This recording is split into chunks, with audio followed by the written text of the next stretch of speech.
take a few days off from Lovely, Wednesday. Man. So Brilliant stuff. It's been an absolute pleasure. Do stay tuned, not only for Sam Ellard's absolute cracking cricket updates, but we've got the final word with Alan Pardew and his number one fan, the one and only Olly Clink. It's been a pleasure. Take care.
Good evening, this is the final word with me, Olly Clink. I'm in for Majestic tonight. How are you doing? I am alongside the former Premier League, Newcastle, Crystal Palace manager, the gaffer, Alan Pardew. So much on the way for you. Coming up, we're going to be chatting about the latest transfer news. It looks like Viktor Gyökeres is on his way to Arsenal. Gunners fans, is that a needle mover in the title race? He was a target for Manchester United.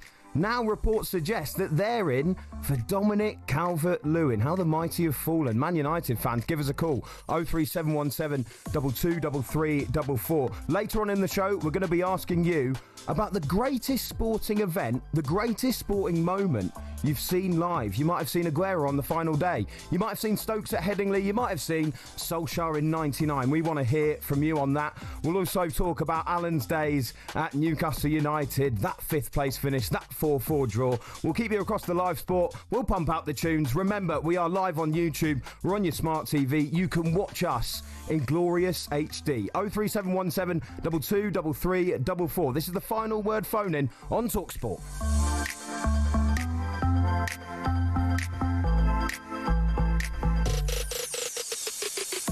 Mr. Pardew, how are you getting on, sir?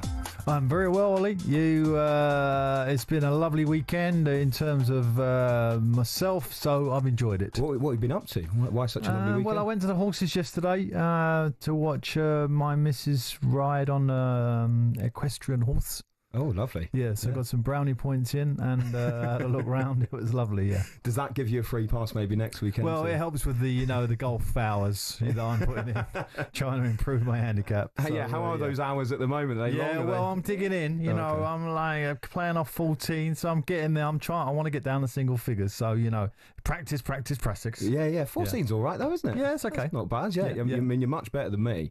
I'm not very mobile at the moment. Not at the moment. All that cast on your foot. Yeah, no, absolute nightmare. But do you want me to tell you how I did it? Yeah, well, how did you do I it? feel like I've told this story now about 8 times, but I'll tell it again. Well, we can make it a short one. Okay, I was taking some penalties against Champions League winning goalkeeper Edwin van der Sar. Oh, you had to get that in. I had to get that in. I scored 3 of them. 3. And then on the third one, I rolled my ankle completely, and I've done ligament damage, which is a bit annoying. But yeah, but my golf's useless anyway. Actually, ankle ligaments, one of the worst injuries for a footballer. Masala, the injury, that poor lad. Did you see that on awful? Where the keeper has gone across him, all that weight from a 6'5" goalkeeper, unfortunately going down on his ankle. And that looked a terrible injury. And then you have a very poor blood supply there, of course, as you know, having suffered it. So it's a long injury, that one. Yeah, Shame. best wishes to him, because it's just awful seeing something like that, isn't it? Absolutely. It turns your stomach, doesn't it? Actually, when you see when you see it in real time. Yeah. You are aware that I'm a big Newcastle United fan as well. I am obviously aware of that, and I'm on my guard. Yeah. No, it's very, very exciting for me. I mean, obviously I'm very lucky to do some shows with some big stars, but this is a surreal moment. I mean, I can remember, especially, I remember going to Reading away. Do you remember Denver Bar scored that volley? It was like a 2-2 draw. But I went with my dad, and he loves getting there. I mean, before the grounds even open. Oh, it's one of them. Honestly, one of them. Go on, get there, son. Go on, get there. Yeah, come on, can't miss kickoff. And I went into the away end, and you were out surveying the pitch. And my dad was like, "Go on, there's Pars, give him a wave." I didn't get a wave back, Pars, I'm afraid. Really? Yeah. Well, I'm usually good at things like that. I know, so I'm surprised. But, I mean, Reading's being my old club, I would have probably been a little bit tense, actually. You were focused on the game, Pars. Yeah, no, because when you go back to your old grounds, you saw all your old friends that you've worked with, and you're so emotionally wrapped up in the game. But still no excuse for not giving you a little wave. I'll give you a little wave now. There we go. And you could have seen that wave live on YouTube. Yeah. We are on there today. We'll chat a bit later about some of those days at Newcastle. Like I said, they're the 5th placed finish. One of my favourite seasons, of course, and some of the big games. I mean, looking back at your time there too, and I'll ask you this a bit later, but I want to ask you about your favourite performance when you were manager of Newcastle. And actually, there are a lot of games to choose from. I was trying to go through them. So what I'm going to try and do a bit later is I'll guess which one you're going to pick, and then we'll see if you go there. We'll see if we've got the same one. Okay. Yeah.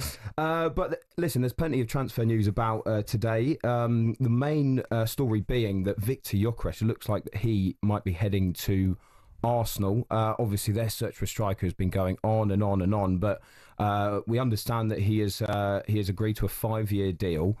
Given the business parts that Liverpool have done and Man City have done, this feels really significant, I think, for Arsenal. And do you feel now, looking at who else they've brought in, when you think about Zubimendi coming in the door and potentially Norgard, potentially Mosquera, they are now on the same level of Liverpool, Manchester City, and very much able to push for the title once again? Well, the Zubimendi transfer was completed yesterday or whatever, so that obviously has now accelerated what looks like the move for Gyökeres, because the technical director has obviously turned his attention. Now he's got that over the line to the striker. I mean, the one thing I like about Gyökeres, apart from the fact that he is a natural goal scorer, which we all know Arsenal are desperate for, is that his fitness record is good. He's a robust character. I don't know if you've ever seen him play. I watched him play a lot of times for Coventry. He's a strong physical specimen. He runs the sides. He's good into his feet, technically strong, good in the air. And so, that bodes well, because, it's going to still cause Arsenal a problem when he's not fit.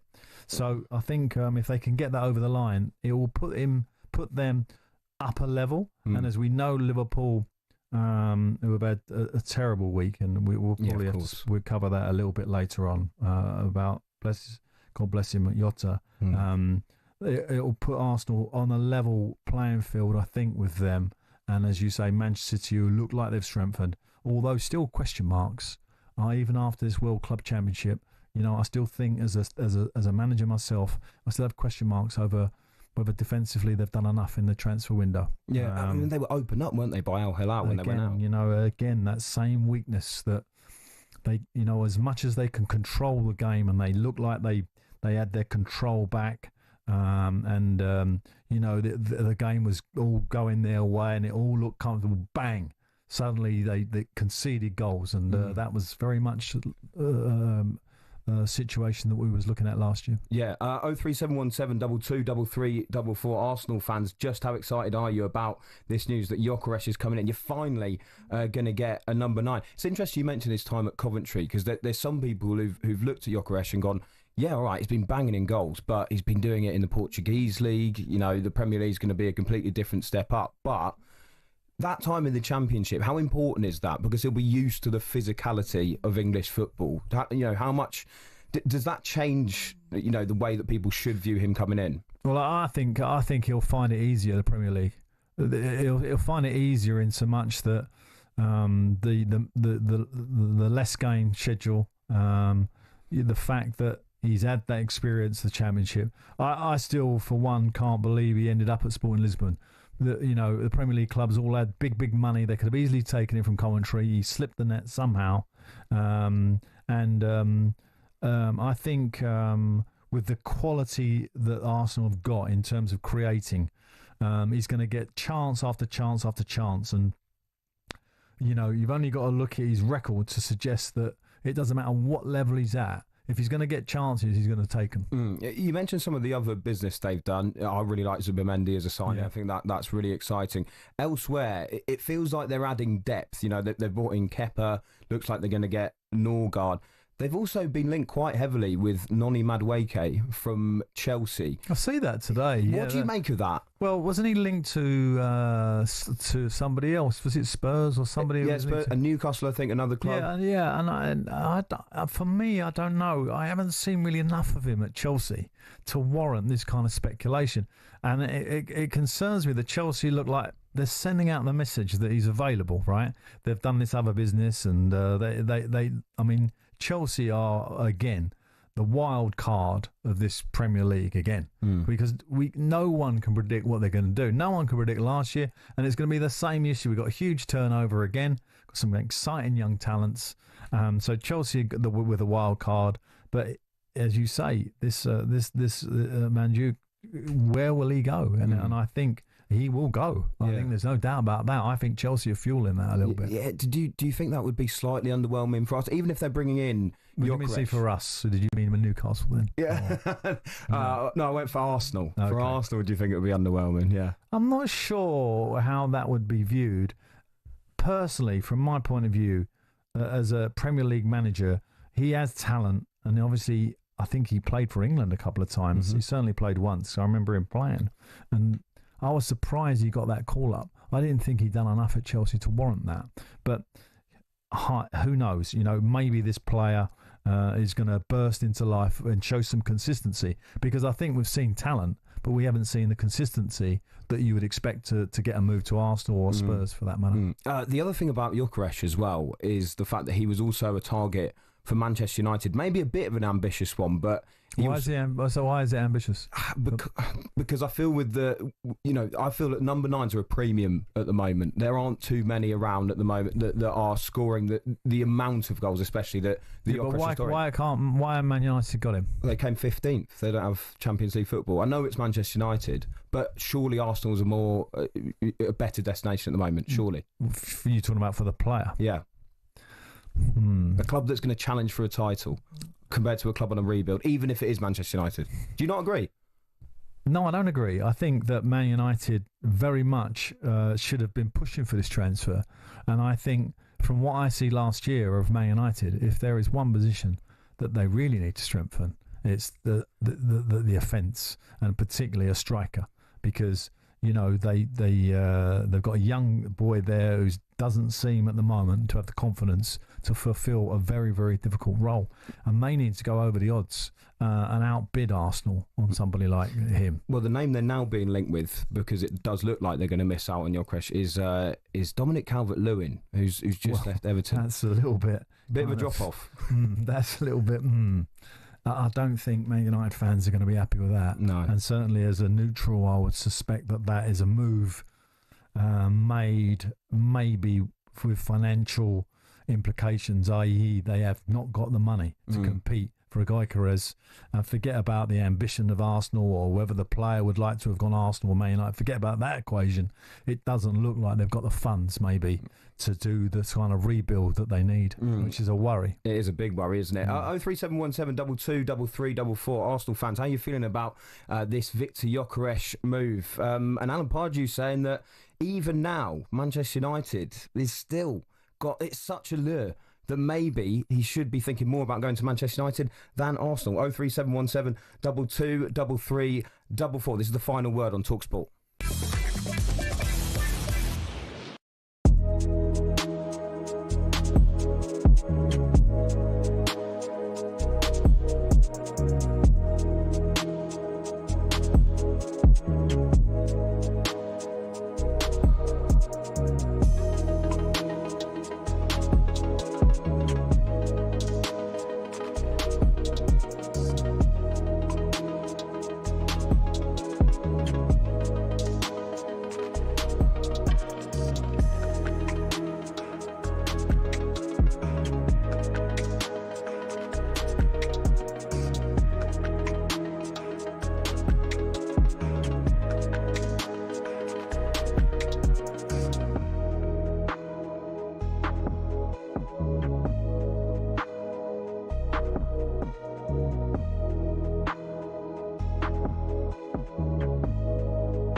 Am I calling you Gaffer, Pod, throughout the show?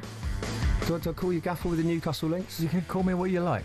I'm quite happy with Gaffer. Were you Gaffer at all your clubs? Most footballers, apart from the foreign intake, who would call you Mister. Oh, right, okay. Yeah, which is the term mainly used in Spain and South America. Yeah, what if someone came in and went Big Al or Pards? You're not having that? I'd be okay with that, and I would probably sort of say I'm not your mate, just so you know. Yeah, fair enough. You know, because at some point you'll be sacking me or I'll be sacking you. Yeah, and that's the truth. Good point. This is the final word here on talkSPORT with me, Olly Clink, alongside the Gaffer, Alan Pardew. It is all over in the cricket. England against India. How did it finish, Sam Ellard?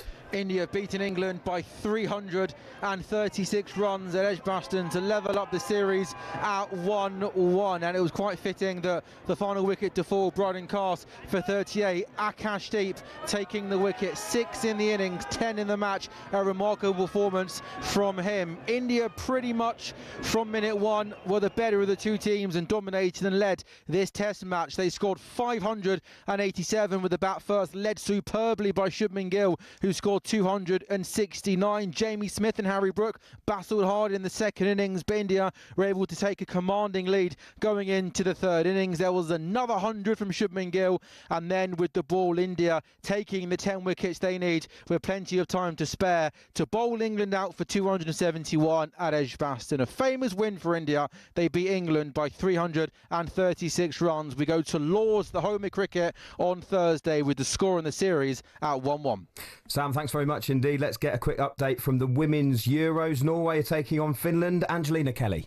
It's Norway 1, Finland 0. A goal in the second minute for Arsenal's Frida Mannen. Carolina Graham-Hansen plays the ball low from the byline on the right. West Ham defender Ivan Nystrom tries to clear it but is unsuccessful, and Mannen is there in the 6-yard box to tap it in after just 129 seconds. That is Norway's second fastest ever goal at the European Championship finals, the quickest being back in 1989. Finland, on the other hand, look absolutely devastated to have conceded so early, but have responded well. Norway 1, Finland 0.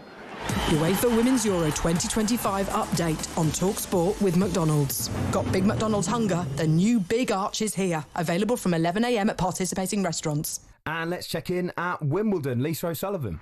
Ollie, I've had to do a bit of a script rewrite because Cam Norrie is now 2-1 up against Nicolas Jarry. Went into a tiebreak in that third set, and I was pretty confident that the match was going to be over. But Nicolas Jarry, who's come through qualifying, so this is his 7th match at the Championships, has other ideas and is upping his game as well. So we are into we're into the full set, and it's on serve. Norrie will come out serve 1-2. Just a note about the match earlier. Sonny Cartel beaten 7-6, 6-4 by 34-year-old Anastasia Pavlyuchenkova.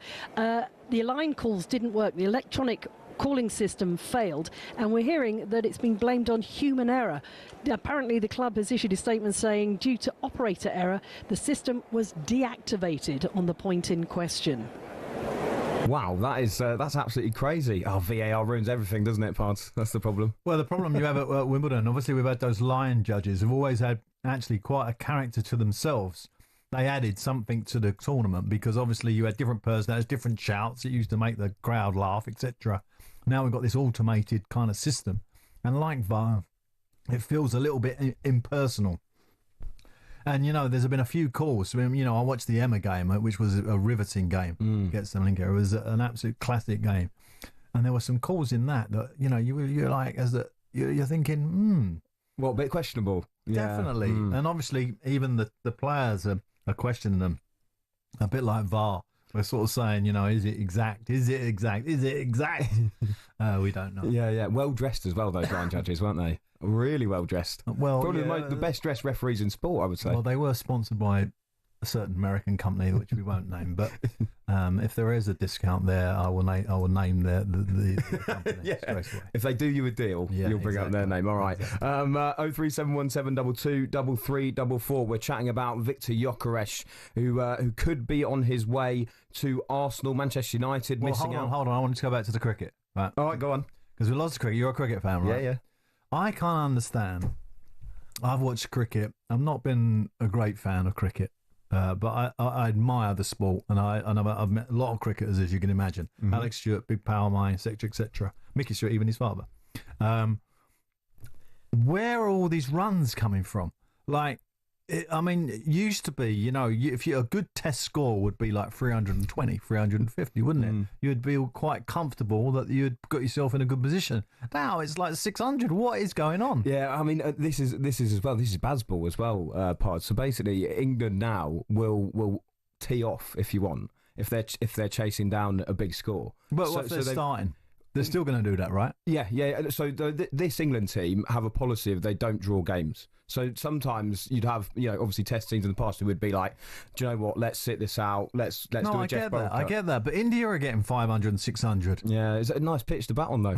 Not bad. So is this going to continue the whole summer, you think? I think so, yeah. Okay. I think so. But yeah, it's changing as a sport. It really is, the test cricket. So at one point, India were getting, you know, something like 6 and over, in which for test cricket is absolutely crazy. So yeah, so that there you go. There's where they've kind of, you know, reduced the overrate these particular games, 2020 and all that, or whatever they're called, is now being reflected in the test series. Yeah, right? Yeah. Because it's a good way to try and win, but it comes with its risks, obviously, because you're going to lose your wickets a bit easier. But England's but it's now one test each, right? Exactly. Yeah. So that's the thing. There were questions about it because it's like, should England just go for the draw? And when does it come to the Oval? I quite like the Oval. Well, do you know what? Oval, I'm not sure if it's... Lords is next. Lords is next Wednesday, okay. yeah. I'm going next Sunday. Oh, good for you. Yeah, thanks. Yeah, that'll be lovely. It's a great day out. Yeah, brilliant. It'll be good stuff.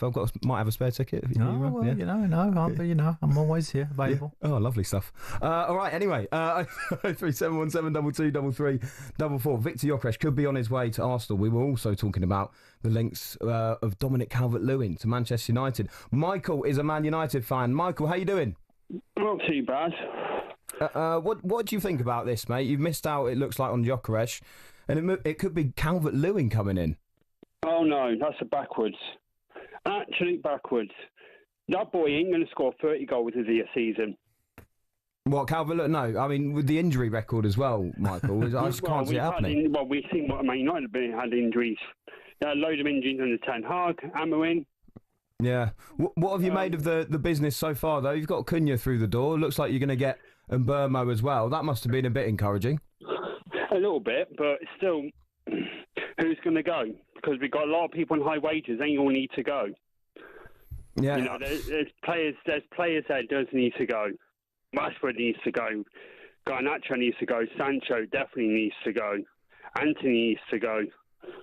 Yes, this list is basically endless, isn't it? And the goalkeeper as well, he needs to go. I mean, there's a lot of them need to go, but can we get replacements? Well, the problem you've got, Michael, is now obviously that's been well reported that they're not to report for training on Monday, right? These guys, you are devaluing them to a degree by doing that, because you're almost saying to the buying club, they definitely got to go. So I should suspect there are deals on the table, but, you know, I'm guessing they're going to be well short of the valuation Man United. But in a way, they're kind of straddling themselves with a problem.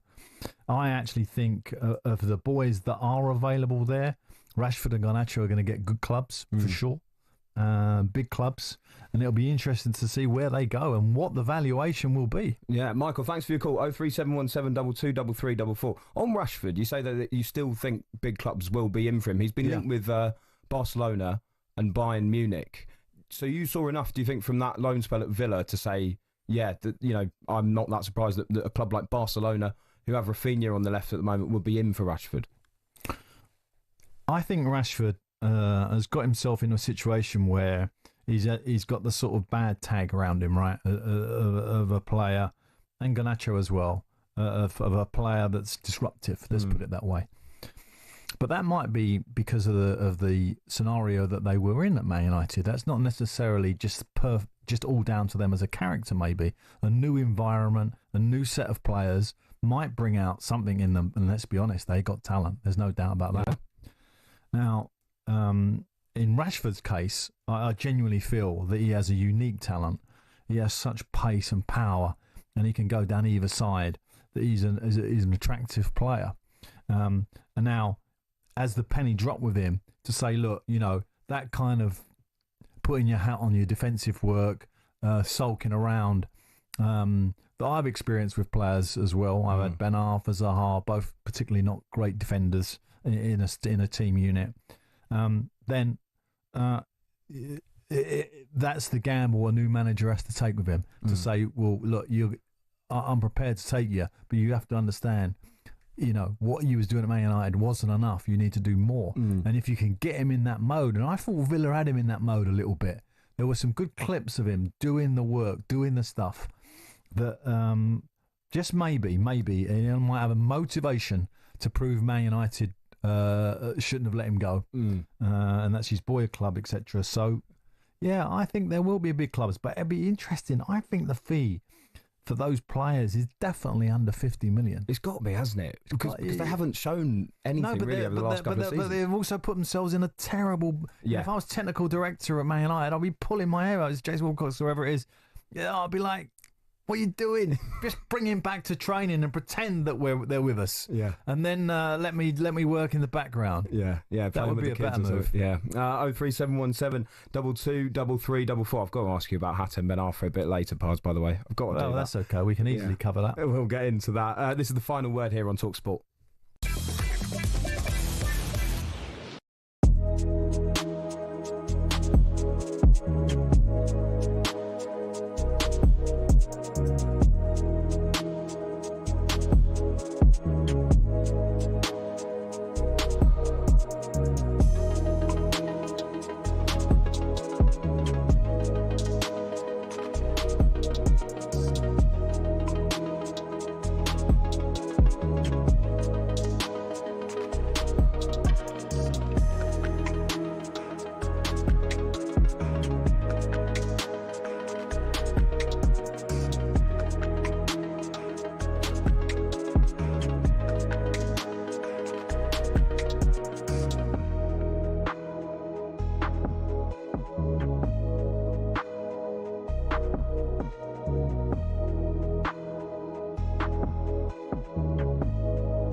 evening. This is the final word phone in on talkSPORT with me, Olly Clink. I'm alongside the gaffer, former Newcastle manager Alan Pardew. Let's get a quick update from the Women's Euros. It's Norway against Finland. Angelina Kelly. UEFA Women's Euro 2025 update on talkSPORT with McDonald's. When the big match means Big McDonald's hunger, try the new and iconic Big Arch. Available from 11 a.m. at participating restaurants. It's Norway 1, Finland 0. Since that goal, which has now gone down as an own goal from defender Eva Nystrom, Finland have responded exceptionally well and are actually looking like the more dangerous side. They are desperately searching for a response here. They've managed to test Norway goalkeeper Cecilia Fiskerstrand once or twice, in particular with a great low cross that was curled in by Joanna Tielena. But you cannot take your eyes off this one. It's really end-to-end, as out of nowhere, in the middle of all this dominance from Finland, Norway have just hit the woodwork twice. Norway 1, Finland 0. Ange, whilst we've got you, we know that you're a big Manchester United fan. You can often see you on Inside Devils on the talkSPORT YouTube channel. And we've been chatting about the fact that it looks like Viktor Gyökeres is on his way to Arsenal, that Manchester United are turning their attention to maybe getting Dominic Calvert-Lewin. How do you respond to that as a Manchester United fan? Do we have to have him? Like, is this a prank? Is this something? You know, I'm quite confused over this. I mean, the Gyökeres thing, everyone was hoping that they would have this reunion, Ruben Amorim getting Gyökeres back, him with United.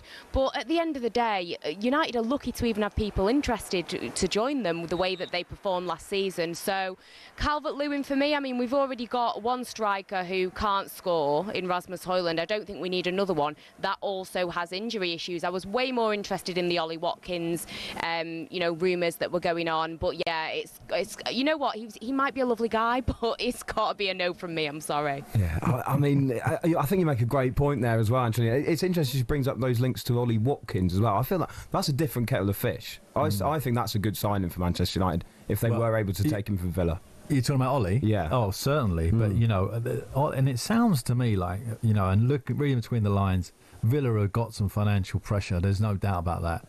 And I think Ollie would be an obvious one to sell because he's, of his age, etc., etc.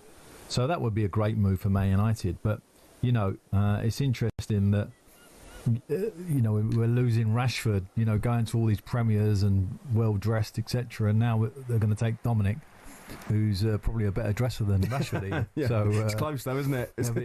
They'll still look brilliant off the pitch, but it's just on the pitch we've got a problem. I think, and also, Ange, I mean, you bring up his injury record. That's the other thing, isn't it? It's not just that he's struggled in an Everton shirt in that regard. And this is a guy who Everton are basically letting go, and yet Man United feel like he could be the answer basically for them up front. It just absolutely baffles me, especially when they were initially linked to Gyökeres. Yeah, this is the thing. I mean, you look at Manchester United's striker situation. If Rasmus Højlund is going to stay, they need to bring in a striker who can take some of that weight off his shoulders because he has had a lot to contend with. I mean, he's not been very good, let's be honest, but having all that pressure on him as the sole striker pretty much, it is a lot. So I do question the Calvert-Lewin situation because as much as he is experienced, he's not somebody that you can rely on because of the injury issue. So then we'll have the same issue again where Rasmus Højlund is expected to do it all. So yeah, if they're going to be getting a striker, I know that we're waiting for this Mbeumo deal to go through. We've got Matheus Cunha, but you still need a competent striker. And Calvert-Lewin for me just seems like one of those signings that we thought United were going to stop making with Sir Jim Ratcliffe and Ineos in charge because it just doesn't make logical sense. Ange, thanks very much indeed. We'll check back in with you as you watch that game. All I would say to that is, firstly, it hasn't happened yet. Let's be honest, it's speculation. In another way, when you come to his injuries, if you're going to do a contract with him, you'd certainly have something in place that he'd have to hit a certain amount of appearances for him to reach a certain financial level, right? So I think if that was in place, I would be quite comfortable with him being in the squad because I think he's got talent. I think we all know that. When he's on his game, he's as good as any striker in the Premier League. So if the contract was fixed in terms of a financial sort of reward to come to the club, etc., etc., you play 10 games, it goes up a level, or you play 20 games, it goes up a level, etc., etc. And they're contracts that you can do. And I think he would be tempted by Man United. I think he's the type of player who likes ego. I think that it works for him. It works for his image. and I think it could be a win. So I wouldn't say it's a total downer. But if you're a Man United fan and you're thinking Gyökeres is going to come through the door and work with at Amarin, where they work so well at Sporting, looks like it's gone. That one's down the river, and unfortunately, they're now. I mean, that is a drop off, though, isn't it? No, that is a huge drop off. I think it's as we speak here on talkSPORT, when we're sort of saying, "Oh, Gyökeres or Calvert-Lewin," but actually, on their day, there's not much between them, if you know what I mean. If Calvin has a day and Gyökeres has a day, they're very similar. But of course, the consistency level of Calvin and the fact that he's not really on the pitch that often is the big problem with him. Would you rock any of the gear that he wears, or not quite your style? Well, not now that I'm 60. But if I could reel back to being 30 or 25, I'd have a go with the old skirt and the old wrap round. Why not? I think you look pretty good, mate. There has been another goal in that game between Norway and Finland at the Women's Euro. So we're back to Angelina Kelly. She's back. It's Norway 1, Finland 1. Una Savenius in the 32nd minute. She receives the ball at the edge of the box in the D and smacks the ball with her left foot. It soars into the top right corner. The goalkeeper did not have a chance. Deserved for Finland. They've been knocking at the door. An excellent equaliser for them. Norway 1, Finland 1. UEFA Women's Euro 2025 update on talkSPORT with McDonald's. The new Big Arch has landed at McDonald's with its very own signature sauce. Available from 11 a.m. at participating restaurants. Got a text here saying Gyökeres to Arsenal, sensational signing of the summer. Regan is an Arsenal fan. He's called 03717 223344. Regan, do you agree with that signing of the summer? I think it's an excellent signing for Arsenal. However, I think we've got a very similar player already in terms of build-up play in Havertz, and I think Sesko would have been the game changer for us. And I'm worried that we might be turning our attention away from players like that, because I think we've been linked with Madueke as well after looking at Rodrigo and Eze and stuff like that. I think we might be going to our second targets. But Gyökeres is unreal. You say similar to Havertz, but I guess the key difference is, although they might have the same kind of profile, I mean, Gyökeres is a goal scorer, and you can't say that about Havertz. Not in the same way. I agree. Gyökeres is a finisher, and Havertz is one of those players where for 2 seasons we've been thinking, if he gets in those areas like he has been doing, if he does start finishing, we've got a 20, 30 goal a season striker there. I do think if Havertz doesn't get injured in, I think it was January, then we probably push Liverpool a tiny bit further and push PSG a tiny bit further in the Champions League. But it's a great signing for us, and we seem to be doing the right business. There is one thing I'd like to say before coming off the air. Alan Pardew, you would have been the best England manager that we never had. Oh, there we go. Big shout. Unreal at Newcastle and Palace. And I remember watching your Newcastle team in 2010 at Arsenal with Tiote scored the 4-4. I remember going to Arsenal and watching your team with Cabaye, Debussy, and Cisse and Demba Ba, and the impact you had on the teams that you managed in a short time. If England took you for one tournament, I think we'd have done very well. Well, that's very kind of you to say, and I would have liked to have taken this tournament instead of the German that we have, but unfortunately, we have Thomas. I think it's a good signing for Arsenal, and I'm excited to see what we do. Regan, great call. 03717 The only thing I would just slightly disagree with Regan, apart from the fact England manager, is that Havertz and Gyökeres are very different, actually, in kind of their makeup. Whereas Havertz can drop into that number 10, link up the play, and they can have a beautiful technical goal, which he was good at, and he could sneak on the back post and get the odd header. Gyökeres is much more bullish than that.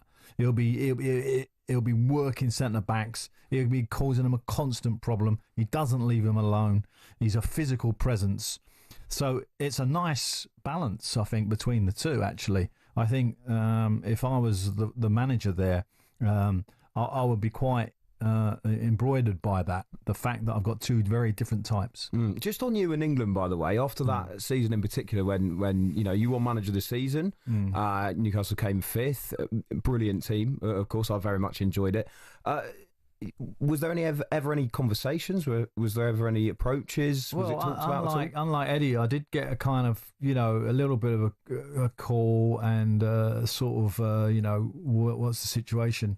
But, I think I was very passionate that, and I made it clear in all the press, because the Newcastle press would normally ask me about that if it ever come up.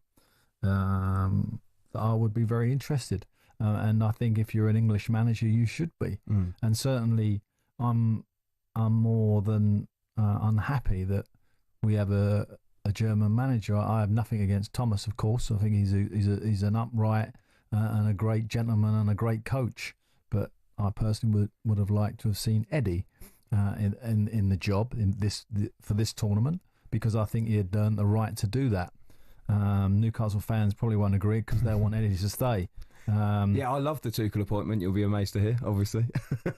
Well, of course. But actually, on a serious note, it's the fact that he wasn't even approached that I just find baffling. Absolutely. And Eddie's made it quite clear, and his team have made it quite clear that he didn't get approached. It's just terrible that, that did not happen. And I cannot understand. I will not understand it. And I was really disappointed, actually, in the LMA, who didn't really make too much of a fuss about it and kind of accepted Thomas. And obviously I'm a member of the LMA, and if I was involved the kind of on the board there, I would have said we need to make a statement that we're disappointed that it's not an English manager, but we welcome Thomas. And I don't think it was portrayed like that.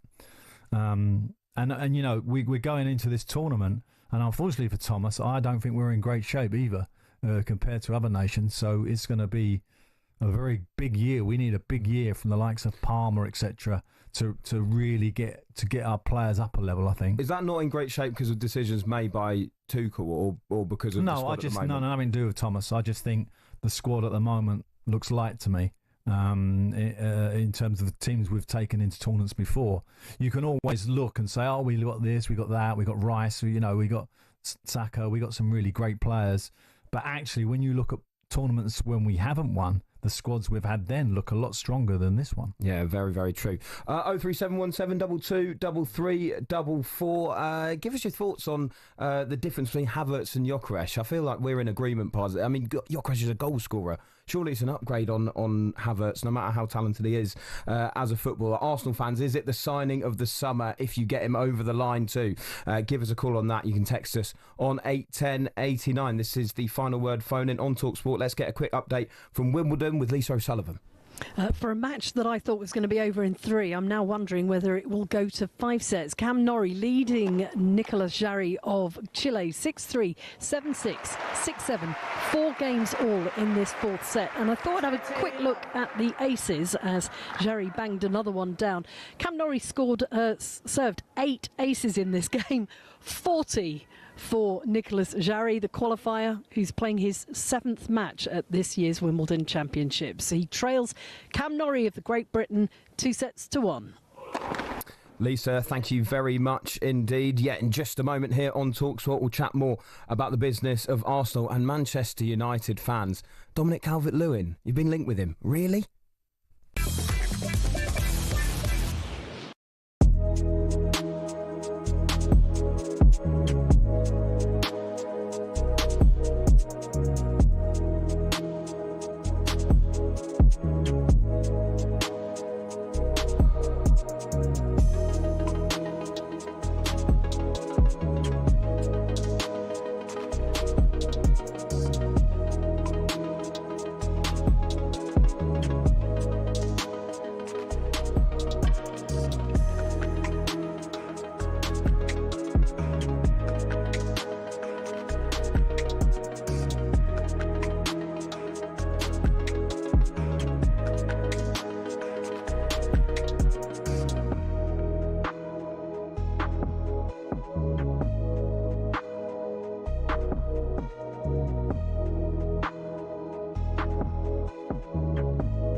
This is the final word. Phone in here on talkSPORT with me, Olly Clink, alongside Alan Pardew. You've been keeping a keen eye on the Wimbledon, haven't you, Pards? You into your tennis? Do you like your tennis? Well, I was born about 500 yards from centre court. Seriously? Yeah, that's true. So all my life I've been involved at Wimbledon. Oh, wow. And I worked there as a porter twice. My family have all worked there. My brother's daughter was the PR there. Yeah, we've had a fair involvement there. And I've seen them all come and go. Gassi, Becker, Borg, Nastasi, Federer, Djokovic, all of them come and go. And it's such a brilliant tournament. Yeah. And it's were you a ball boy ever? No, I was a ball boy. No, my school wasn't posh enough to be ball boys. We were a comprehensive school, but we were the porters. So we were running the beer in and out or clearing up or sweeping or something. Yeah. I actually worked in the Queen's tent when Virginia Wade won, 1977. Wow. Oh, I was 15. Is it your second sport then, would you say, because of that? Or? Well, it was my second sport until my knees defeated me, so I couldn't play anymore. But I was a decent tennis player. Oh, nice. Yeah. Are you good at paddle? Scrambler. Are you a paddle player? I bet you are. The paddle I like. Tennis clubs are up in arms about it. Well, they're not, because they're earning so much money if they get a court built. But, of course, they're building them on top of tennis courts. So there's a big rift. A lot of tennis sort of hierarchy don't want paddle. But the man on the street wants paddle because it's easy to play. It's quick. You can play it with a wife. She can get the ball back and you can have some kind of rapport. Yeah. So paddle, it's all the rage. And if you are invested in paddle, you're going to earn a lot of money. Yeah. Simon Jordan's a good paddle player, by the way. He's already beaten Gavi Agbonlahor and Darren Bent. Really? Yeah. In a game. Well, Did you take him on? Well, let me tell you who took me on once on a game that I assumed was a joke. Mike Ashley said to me, "Do you want a game of squash?" No way. Right? And I was like, yeah, all day. I'm going to bash him up on the squash court. Of course I am, because, and then when he's vulnerable, I'll get a new transfer out of him. Unfortunately, what I didn't read was his history of his life, where he was a squash coach. And although his size certainly doesn't give him the impression that he would be good on the squash court, he had me running all over the place. Ridiculous. It was like man and boy on that court. It was embarrassing. Did he batter you? Battered. Really? Yeah. How did I can't even imagine that.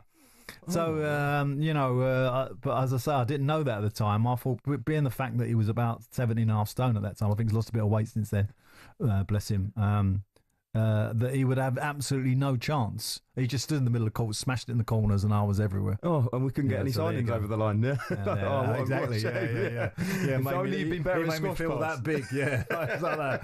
What do you want? You got no chance. Yeah. Let's check in. It's half time of the Women's Euros. Norway against Finland. Angelina Kelly. Half-time, Norway 1, Finland 1. What an entertaining 45 minutes of football. It has been end to end. The winner of this game could be the first team through to the quarterfinals if the other result in this group goes their way. And with that in mind, I must say neither team have been cagey or nervous. They've absolutely gone for it. Norway went ahead after just 129 seconds as Carolina Graham Hansen played the ball low from the byline on the right. Finland's Eva Nystrom tried to clear it but was unsuccessful and ended up tapping it into her own net. Finland, however, responded fantastically and continuously were knocking at the door, eventually getting the equaliser in the 32nd minute with a phenomenal strike from Una Sevenius into the top right corner of the net, just inside the box. Since then, both sides have had chances and tested the goalkeepers, but Finland have by far been the stronger side. They've ran rings around their opposition. Half-time, Norway 1, Finland 1. UEFA Women's Euro 2025 update on talkSPORT with McDonald's. The new Big Arch has landed at McDonald's with its very own signature sauce. Available from 11 a.m. at participating restaurants. Can imagine Big Mike Ashley just decked head to toe in Sports Direct gear as he turned up. I can imagine it. Let's go to Jimmy, who's an Arsenal fan. Jimmy, we've been talking about Viktor Gyökeres, who might be ending up at your club. Do you feel like that could be the signing of the summer? I don't know if it's just signing of the summer. I just think it's something Arsenal have needed for the last probably 3 or 4 years. I'm not one of these where, Arsenal fans will go, we need to win stuff. I understand that, but considering where Arsenal was 4 or 4 or 5 years ago to what they are now, it's, you know, unbelievable. And I think Arsenal now are building not just a first team, but a second squad like Liverpool and like Man City. So when it comes to the FA Cups, you know, the Carabao Cups, Arsenal now have got this strong second team.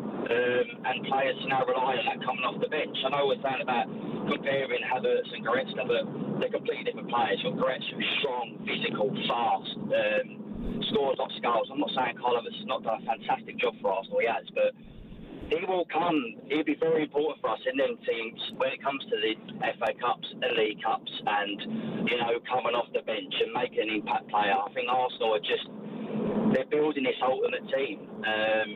And I do think we're going to do very, very special things in the next 2 or 3 years. I really do. You say they're building this ultimate team, Jimmy. One of the other names they've been linked quite heavily with recently is Noni Madueke from Chelsea. Yeah. Is that building the ultimate team? No, do you know what? If you actually look at it, his actually goal scorer record weren't too bad for Chelsea. I think he got, 12, 13 goals? I think he got 10 assists in that time at Chelsea. He's 23. You know, I think, you know what, for me, he's not direct like Martinelli. Martinelli's like a little bit of a train. He just goes one way. And I think, you know, I know Martinelli, everyone had this thing about him, I was going to be a great star, you know, when he was younger and all this, but Martinelli, I like him. He takes players on. He's not scared, you know. And I do genuinely think he'll be a massive part in this Arsenal football team, and I like him. I do really. I think you've seen before the last couple of England games, people have been very impressed with him. I think he's probably been England's best player. So for me, I just like him. I like him. He's very much a little bit like Saka. You know, he cuts in, he takes part, he's very brave. I think Martinelli is just.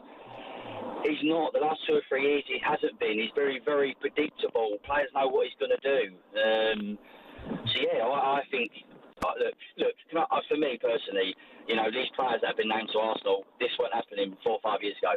So as an Arsenal fan, I'm over the moon that we're having these linked players like this that want to come and want to play for Arsenal Football Club. It's fantastic. So, yeah. Jimmy, great call. 03717 22 I mean, to be fair, Paz, we were talking about the fact that, you know, I know Manchester United had a terrible season last time out, but Jimmy makes a good point that Arsenal now, as a club, because they are title challengers, are able to, you know, go out and get names like Gyökeres, who, like we said, you know, number 9s are at a premium, but Arsenal are able to swoop in and get them. It's got to be a good sign. Hold on, because it isn't done deal yet, right? So I always pull back until a deal's done. You know, all saying is exactly the sign in the summer and all that, and I know that's a bit of a headline that we're probably using at Sky Sport, talkSPORT, but it isn't done, right? So but we're speculating.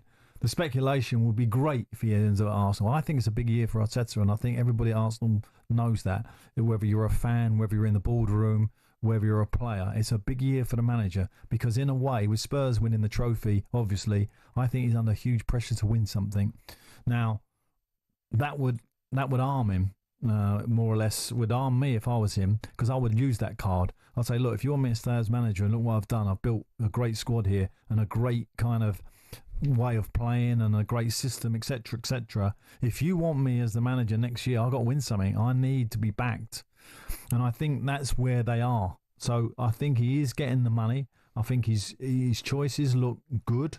The Managerial one, I think, is a strange one, but I can see why. That left-hand side with Martinelli, he was a bit inconsistent last year and injured, although I'm a big fan of his. So that would be a nice foil to have the option. But this, you know, is interesting, the last caller talking about building that second team, because the second unit is very, very important, and not a lot of clubs have the resources to do that, i.e. another 11 just as strong. And when you look at the British Lions, for example, something we're going to talk about later, that's a big part of rugby union, is that second string, that second unit. You know, and, you know, you heard the last England manager, Jones, talking about finishers, and you know that crept into the Premier League of substitutes being finishers, finishing the game. Yeah. And I can see the Premier League being very much going down that road of like 4 or 5 substitutes that are going to finish the game for you, whether you're chasing it or whether you need to block it out. Yeah. So you know, the bigger the squad, the more quality you have in it is obviously going to give you an advantage. Yeah, I agree. I feel like that's been a big issue as well for Arsenal over the last couple of seasons. You've seen them draw too many games because they haven't had those players to bring on and finish off the game. When you look at Liverpool, for example, if they were chasing the game, if it was drawing or there was a goal down, they could literally take the top three out of the picture and put 3 on who were just as good in exactly the same different styles, but exactly the same standard of quality. And that's what got them all those victories that got them the title. 03717 223344. Keep your calls coming in. You can send us a text too on 81089. In just a moment, we are going to be talking about your favourite sporting event, your favourite sporting moment that you were at, or maybe one that you haven't been to that you want to go to. Give us a call on that. We'll go through our own and we'll chat a bit more about Pardew's days at Newcastle United. This is the final word phone-in on talkSPORT.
As Lewis Hamilton, now at Ferrari, dares to dream of a record 8th F1 world title, the Tifosi will be hoping the Brits can bring glory back to Italy. To many, Ferrari and Formula One are inseparable.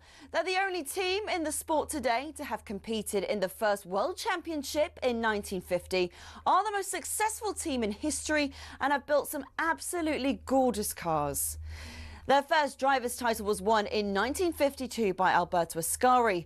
Considered one of F1's most dominant and best-loved champions, he drove the iconic Ferrari 500 and defended his title the year after.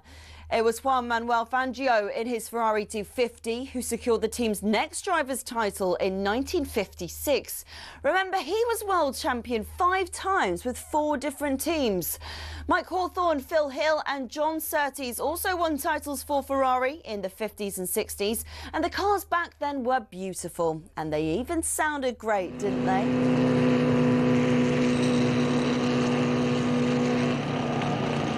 Anyway, Ferrari went 11 years without winning a title until Niki Lauda won in 1975 in the iconic 312T. Throughout much of the 80s and 90s, though, Ferrari looked like they'd never go all the way again.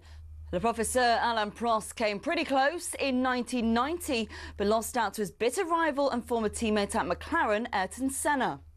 It was only when John Todt recruited a swathe of staff from outside of Italy, including Michael Schumacher, that the glory days returned 21 years after their last driver's title. The turn of the century saw the prancing horse sprint to an unprecedented 5 consecutive championship doubles.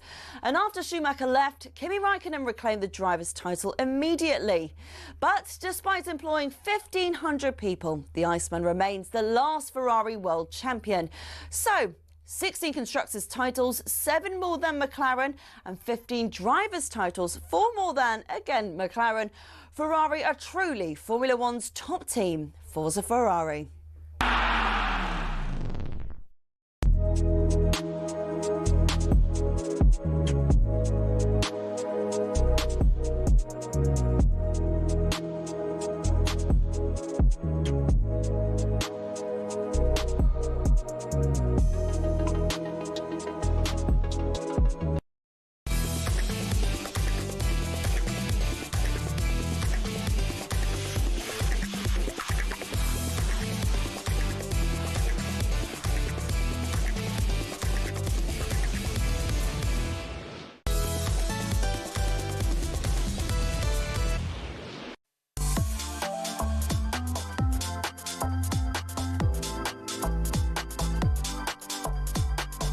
Very good evening. This is the final word with me, Olly Clink. I'm in for Majestic tonight. I'm alongside the former Crystal Palace and Newcastle manager, the gaffer, Alan Pardew. Coming up this hour, we want to ask you about your favourite sporting event you have seen live, the best moment that you have seen live. Maybe you saw the Aguero moment. Maybe you saw Ben Stokes at Headingley. I'm sure so many of you out there have seen some incredible sporting moments. I'll ask Pards, of course, about his too. I'll bring you some of mine. 03717 22 We'll carry on with some of the Jokeres chat too.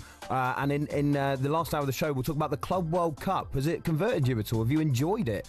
Have you kept your eye on it? There's been some pretty good games, to be fair, in the knockout stages. Remember, we are live on YouTube and various smart TVs. You can watch as well as listen to us on the final word on talkSPORT. 03717 22 Now, Podge, your good mate Madge is usually here today. I'm afraid you got me instead. Sorry about that. But he is at St George's Park today, and he sent us a little video with what he's up to. Oh, okay. Here from talkSPORT. The reason I'm not on it today is because we're at the ESF National Finals at the home of England, St George's Park. I talk about Wembley a lot. The gaffer Lee. What was the result, boys?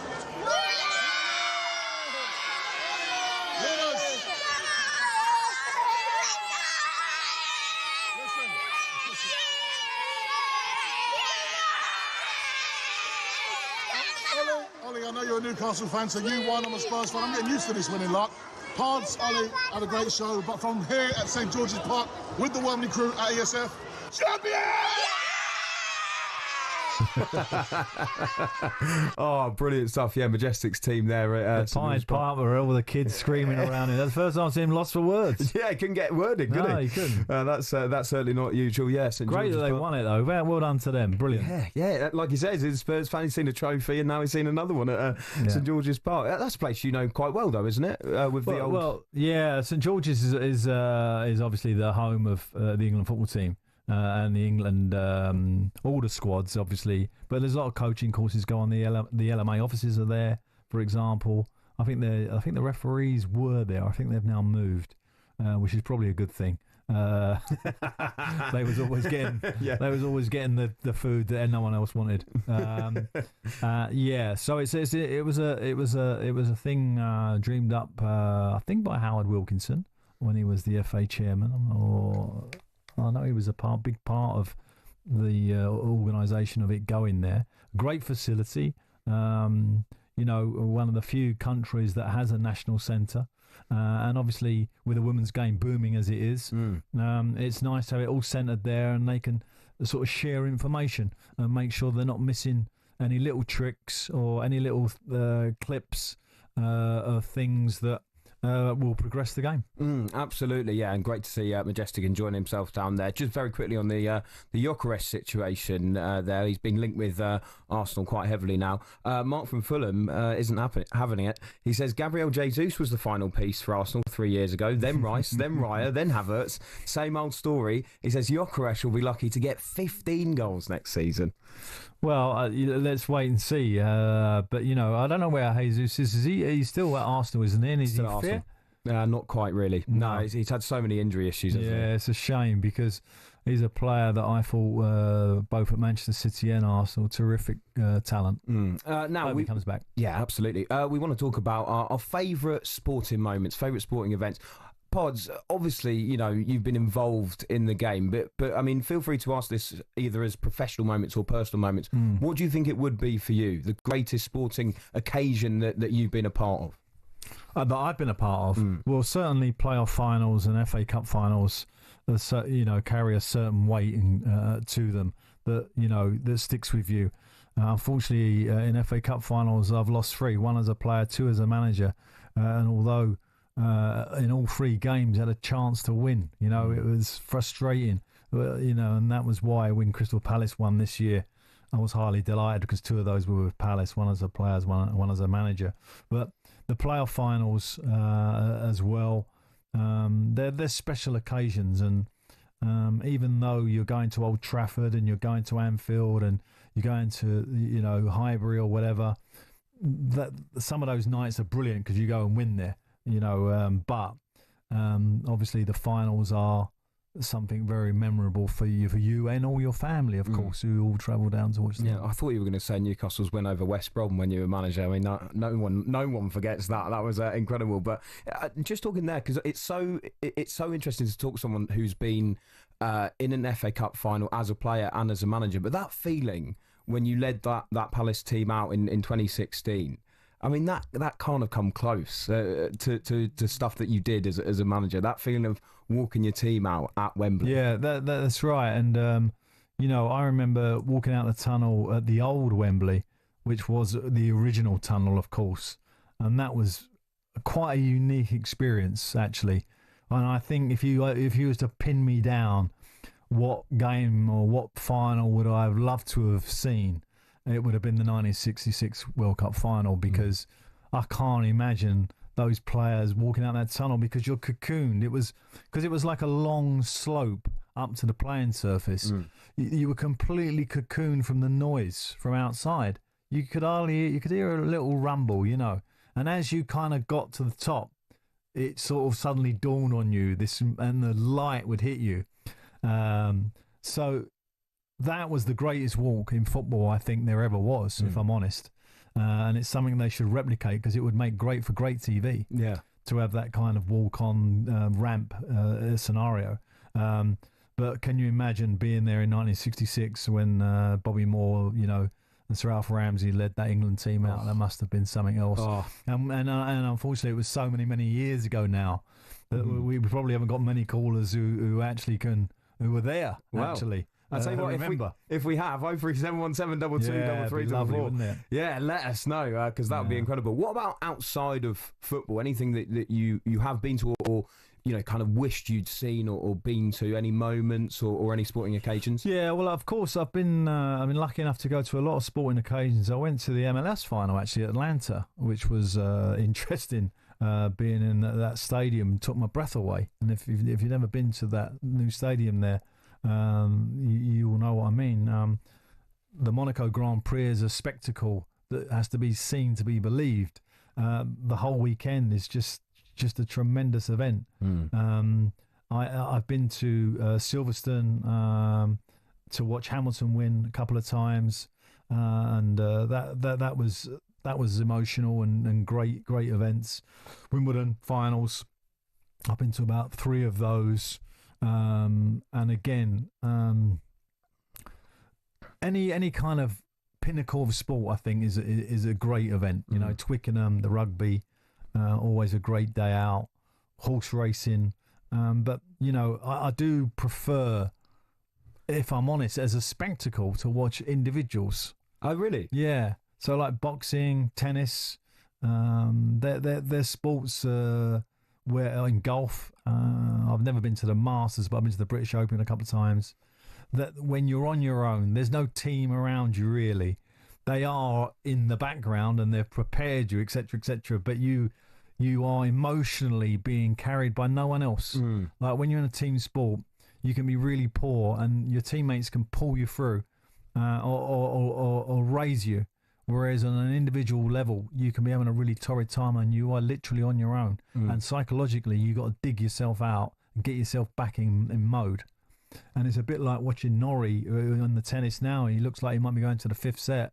He won the first 2. You can imagine he's really feeling high. And now you know, he's having to dig deep. And I think that's what I really admire most in sport. It's funny you mentioned boxing, so I'm pretty sure you're going to quite a big fight soon as well, aren't you? I have been invited by. I'm going to remind Madge on air that he has a ticket for me for the Usyk fight because I haven't seen Usyk live, and I'm a big fan of his. I love his style. I love the way he carries himself. I love the things he does on social media. I like the way he talks about other boxers. He has so much respect. Whereas some of our boxers, if I'm honest, I think let themselves down.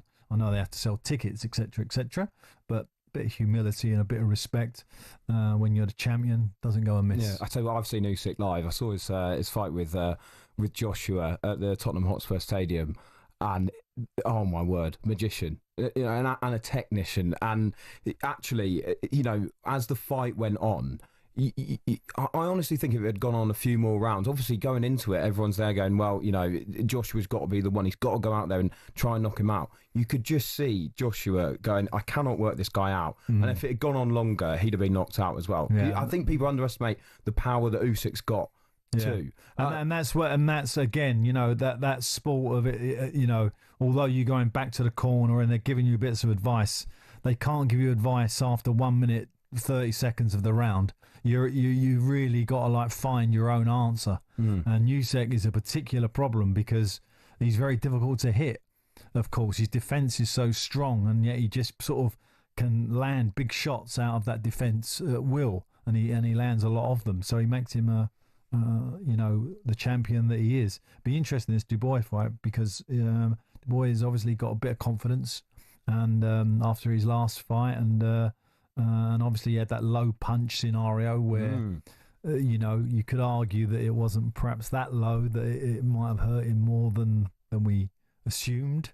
So it's an interesting fight, and I look forward to, Madge, the red rope treatment, and I'm going to hold the records that you play as they walk in. Yeah, you prepared for that? What kind of records are you going to have? I've no idea. I've no idea. He told me that's a big job, Bart. He told me the story of Tyson Fury changing his mind on the music when he got it all assembled, and you know, he gets stuff like that. And obviously the Eubank fight, Ben, where Eubank, the father, turned up and wanted to change all the music, you know, so it's not an easy job, Majaz. Yeah, he's lucky he's a talented boy, isn't it? Yeah, he's very, right. very lucky. Yeah. Give us a call on this and a text at 0371722 3344. We've got a text here from Mouteen. It says the best sporting moment I've seen live. I did a school trip to the Ashes, day one at Edgbaston, sitting in the Hollies, and we bowled Australia out for 118. Best atmosphere I've ever experienced. The Hollies, I tell you what, that is the place to be if you're watching the cricket. I never know. See, the one that goes on my head a little bit, the cricket. I've watched some great games on TV, but when I've gone, it's been pretty sort of mundane stuff. You know, more breakfast and lunch and afternoon tea, very lovely, charming. But the actual on the pitch stuff, I mean, some of the Ian Botham era and that, marvellous stuff. Yeah, I tell you what, I'm heading this Christmas to tick one off my wish list. Actually, going to the Boxing Day Test in Australia, which is probably the biggest thing you can go to in cricket. 100,000 seater stadium. Not the MCC, is it? MCG, MCG. That's it. Sorry, yeah. So yeah. And what would you? I was thinking that the other day because Phil Neville gets that shout about, you know, one of the best footballers ever to play cricket, actually, and he could have been a cricketer. I wonder who the best ever was. If someone might have a memory out there. I seem to remember back in before you know, there was professional kind of wages in football, when footballers had to go and earn another living and have a summer job. And that wasn't that long ago, by the way, 1960s, I believe. A lot of players were still having to work through the summer. They used to play cricket through the summer. Oh, amazing. Yeah, Joe Hart was a pretty good cricketer, I think. Yeah, that's right. What makes sense. But, you know, going back to the 50s and 60s, I can recall, the names escape me, but a couple of players used to play professional cricket, I'm sure of it. Oh, multi-talented. A bit like our Majestic, I guess. 03717. Hardly Majestic. Yeah, I wonder what he's like on the cricket pitch. Give us a call on that. It could be a footballing moment. It could be any sport. We want to hear from you. This is the final word phone in on talkSPORT.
Oasis fan, Gaffer?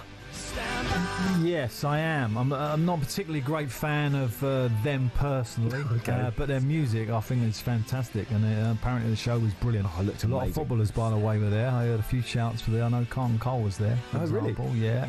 talkSPORT's very own Carlton Cole. Oh, amazing. Andy Goldsey from talkSPORT was down there, and I bet you when he's on drive tomorrow, 3 hours of his experience. I bet he didn't pay for his ticket either, did he? Yeah. I guarantee it. We know what Goldstein's like. Yeah. Give us a call. We're asking you about your favourite sporting moments. 03717 223344. We were talking about footballing cricketers as well. Dennis Compton. Yeah. For Arsenal right. and England. Yeah, exactly.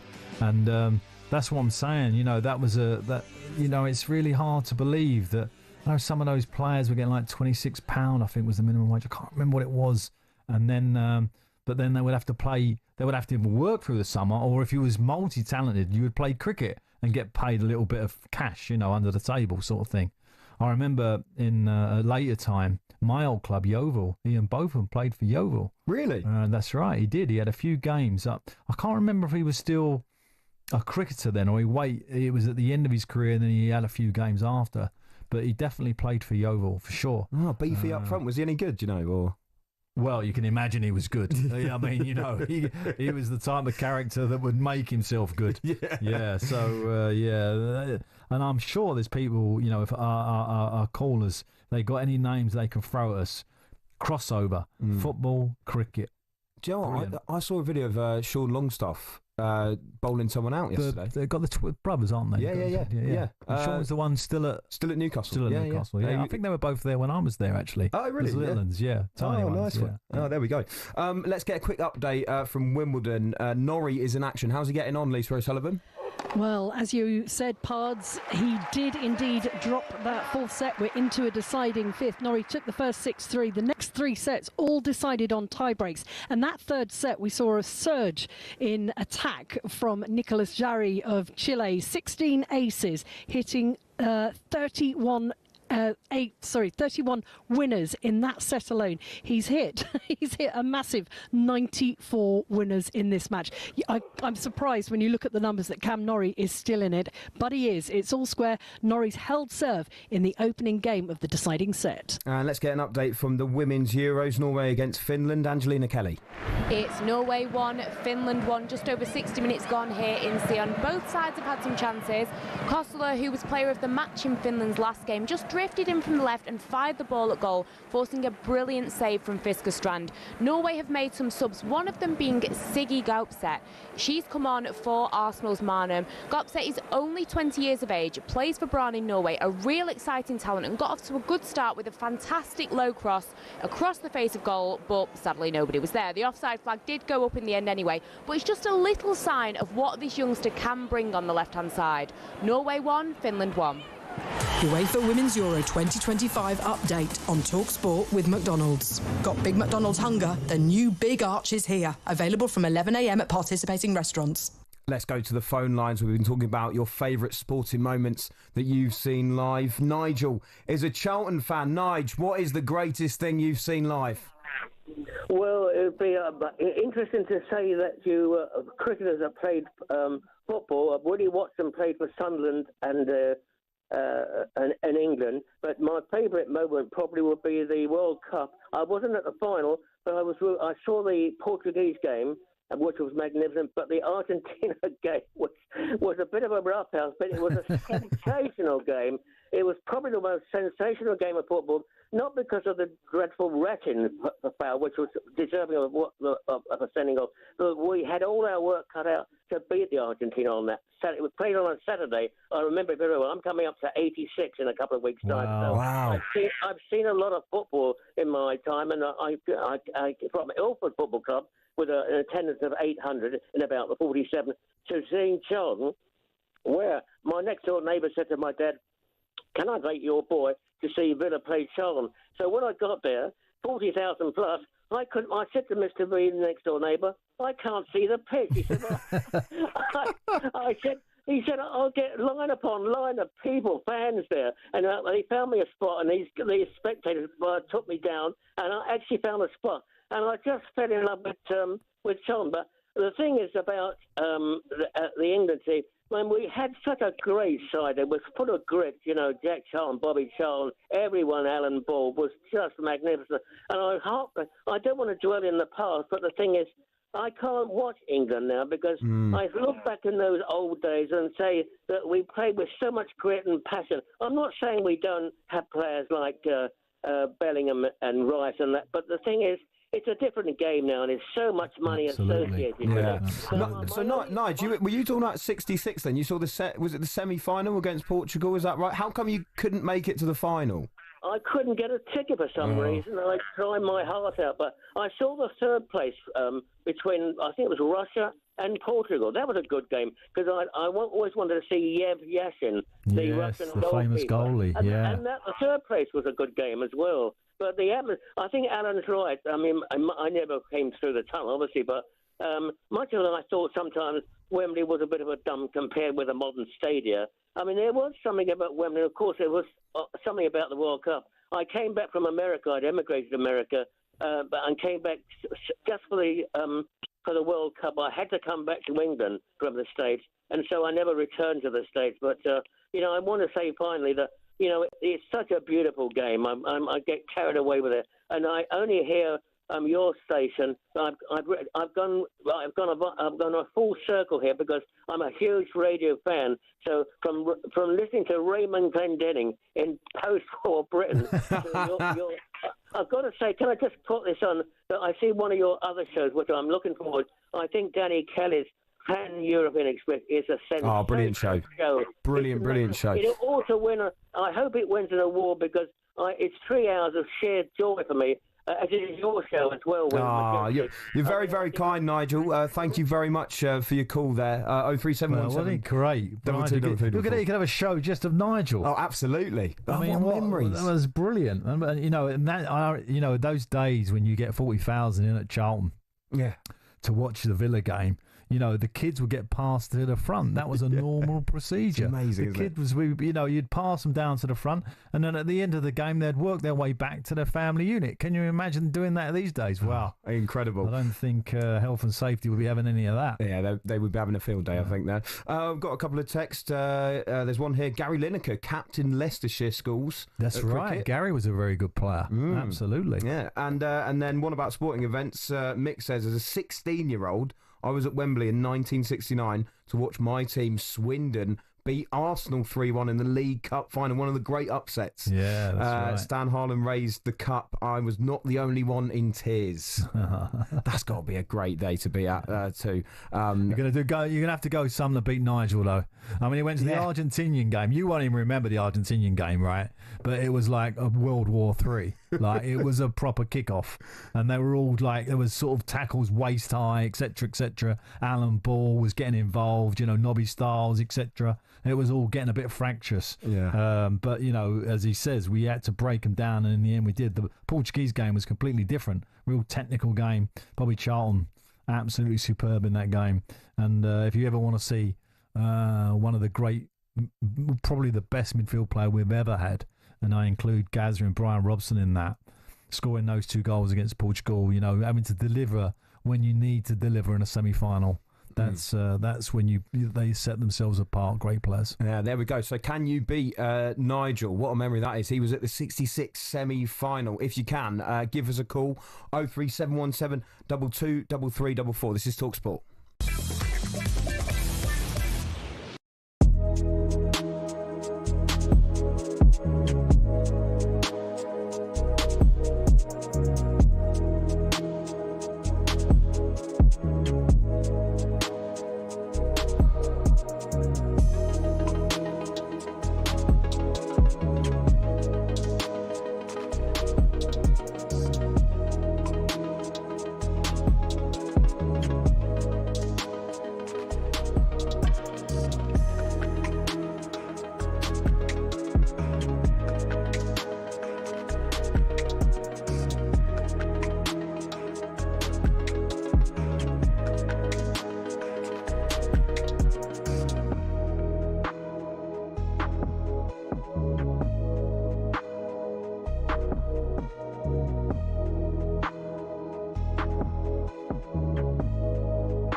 text here, Gaffer.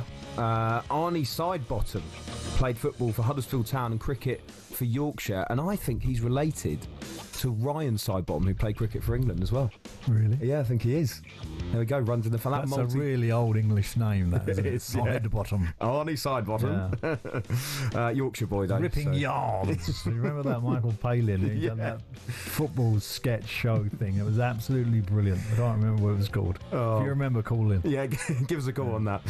We were chatting about Oasis a bit earlier, weren't we? They kicked off their long-awaited gigs in Cardiff this weekend, and we're giving you a chance to win a pair of Oasis tickets. Yeah, and I actually watched their documentary last night. It's good, isn't it? It's very good. Yeah, it's very good. If you haven't seen it, you can catch that on Sky. Is that Supersonic, is it? Yeah. That's it. It's amazing, that. It really is. Sky at the moment, yeah. We're giving you a chance to see them live in Manchester on July the 19th. Oasis Live 25 is sold out, but talkSPORT can get you in. The competition ends tomorrow, and that's not all. Alongside those tickets, we'll put you up for a night in a hotel. We'll put $5,000 in your back pocket, completely tax-free. Listen up right now for everything you need to know and how to enter. On iArcade, you have to be over 18 to enter in the UK, excluding Northern Ireland, for the chance to win a pair of tickets to the most electrifying rock and roll reunion of the century, a hotel stay and $5,000 spending money. Text the word Oasis to 83338 by Monday the 7th of July at 11 p.m. and you'll be entered into the draw to go supersonic this summer. Text costs £2 plus one standard network rate message. You must have the bill payer's permission, or post your name and number to Oasis Prize Draw, PO Box 3190, Colchester, CO2 AGP, to arrive by 5 p.m. on the 10th of July.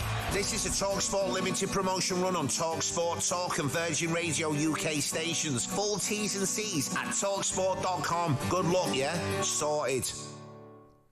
I'll tell you what, we've been talking about best sporting events. Best gig you've been to? Best gig? Well, we had this, someone asked me that last week, and I still would maintain Earth, Wind and Fire. I've seen Beyonce, I've seen Taylor Swift, I've seen Bruce Springsteen. Are you a Swiftie, Pods?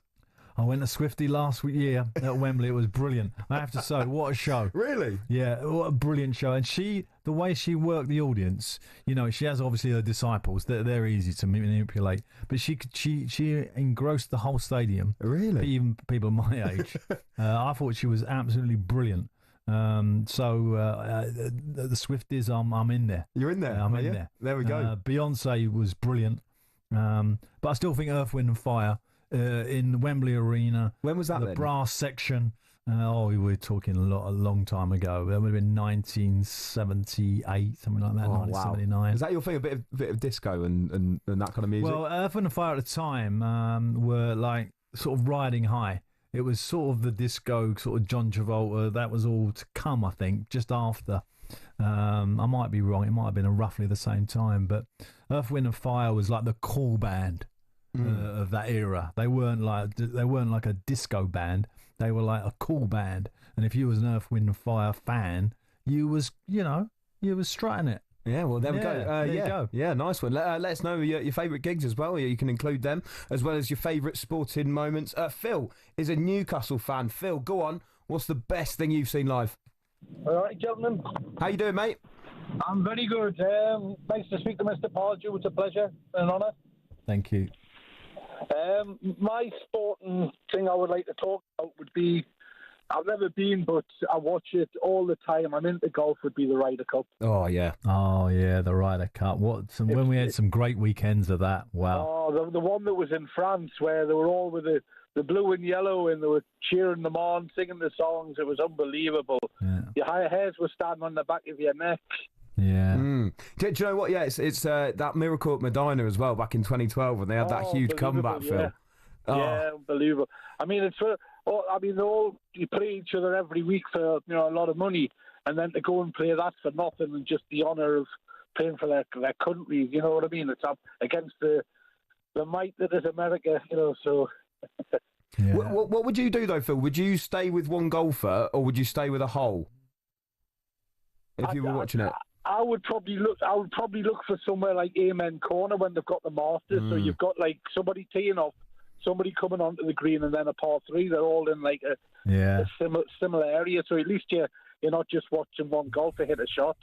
I always think the Ryder Cup and golf events in particular are actually I know I shouldn't say that really, but a better televised. Do you know, when you can see the close-up and you can see the facial expressions? You know, when you go sometimes, even though you're there and the atmosphere is unbelievable, you can't see all that. Do you know what I mean? Yeah, I do know what you mean. And some of the historic, events that have gone on in the past, you don't know about. The TV reminds you of stuff like that. You know, a missed putt or a putt where they've won it before and stuff like that. Yeah. And that packaging is brilliant. I can't wait. When is it this year? Is it October, September? Yeah, around that kind of time. Yeah. It'll be absolutely brilliant, and I hope the boys win it again. Phil, what's the best thing you've seen live as a Newcastle fan? Well, League Cup. Got to be League Cup. League Cup, I wasn't there, I was working. Oh, gutted. I was working. The best time I've ever had in St James's Park was when I was there with my brother, his kids, my kids, Shearer's testimonial. Oh, get Shearer's Celtic. Testimonial. Ant and Deck came out on the middle of this pitch, and I started off the chant, "Who are you?" That's a claim to fame. Brilliant. I started the chant. Oh, I love that, Phil. Thanks for your call. 03717 22 33 44. Joe, I was at the League Cup final.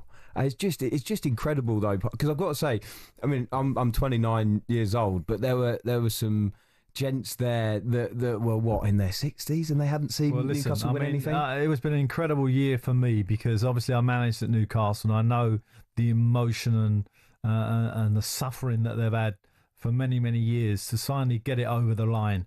And likewise Crystal Palace, of course, in the FA Cup final. It was the best year of football for me in terms of two fan bases I know really well, and them having the joy to finally succeed has been brilliant for me to watch. Yeah. And I had a lot of friends at the Newcastle game, as you'd imagine, and I think what was even better about that victory was the way that the team delivered the performance. There was no doubt that they should have won it, and they won it. So that was almost a rubber stamp, wasn't it? Yeah, it's not just like even Crystal Palace, even though they probably deserved it, they were hanging on, and there were moments when it really could have gone against them. Yeah, Newcastle's win was much more thorough. Yeah, let's put it that way. My favourite thing is after the full-time whistle, everyone's in tears and everything like that. I noticed a couple of fans, because I was just above an exit at Wembley, and I noticed a couple of fans started to walk out, and some of the other fans next to them were going, "Hold on, lads, we've got to lift the trophy." Yeah, and genuinely they would turn around and went, "So we've never done that before. We've got to come back out again." Magic days for both Newcastle and Palace. Keep your calls coming in on the greatest sporting moment you've seen live. Maybe it was the Aguero moment. I mean, that's got to go down, of course, in Premier League history. Maybe the Michael Thomas moment, or Mickey Thomas, of course. Yeah, back in '89. That's the game that really. When I look back in the history of football, watching it on TV, of myself, that's the game where I genuinely thought they had no chance. That Liverpool team was so good. They were at home. It was all set up. Last game of the season. No way they had to win by 2 clear goals. Are you kidding me? Yeah. Incredible. Yeah, absolutely. And the commentary of that was sensational too from Brian Moore. Let's get a quick update from the Women's Euros. Norway against Finland. How's it looking, Angelina Kelly? It's Norway 1, Finland 1. Finland have made some changes, one of them being Jutta Rantala coming on for Linda Sahlström. Rantala's a Leicester player who's been out for a while with a back injury. Fans will be very happy to see her on the pitch. It feels like Finland are going all out to win this, and rightly so. Overall, they have been the better team, but the momentum does keep shifting. Norway have had some spells on the ball, but haven't quite got anything from it yet. You feel like if anyone is going to score here, it's Finland, but you can never rule out Norway. Norway 1, Finland 1. The UEFA Women's Euro 2025 update on talkSPORT with McDonald's. When the big match means Big McDonald's hunger, try the new and iconic Big Arch. Available from 11 a.m. at participating restaurants. And we've just had a big fist pump in the studio from Alan Pardew. What's the latest with Cam Norrie, Lisa O'Sullivan? He just has to hold serve to save himself and book a place in the last 8 of Wimbledon, because he leads 4-1 in the 5th set, taken all the way by Nicolas Jarry. And we were talking about Hards working at Wimbledon in 1976. 2 years before that, Jarry's granddad, Jaime Filol, was here. He made the 4th round before being beaten by Jimmy Connors. And Norrie is trying to prevent the big Chilean, the 6'7" Chilean, from going any further. It's looking good for Norrie at the moment. 4-1 in the deciding 5th set.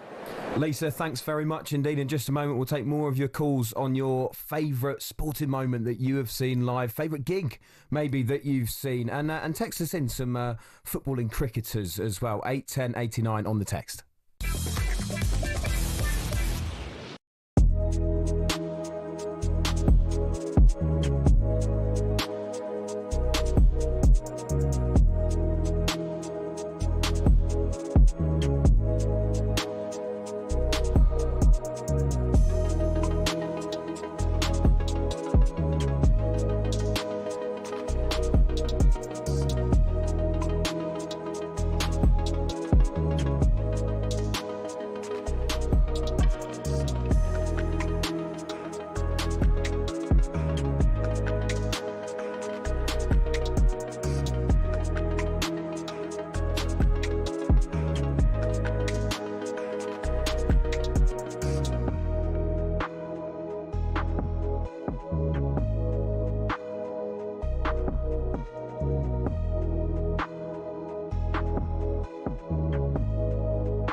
You can sing it louder than that part. Go on.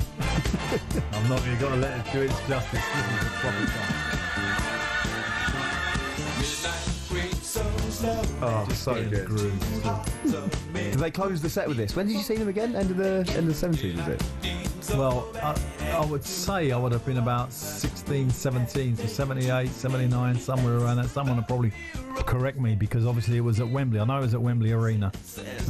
Maurice White, Phil Bailey, part of that band, big stars, and the horn section just kicking in. Yeah, brilliant. turn it back up. Go on, turn it back up. Here's a bit. Come on.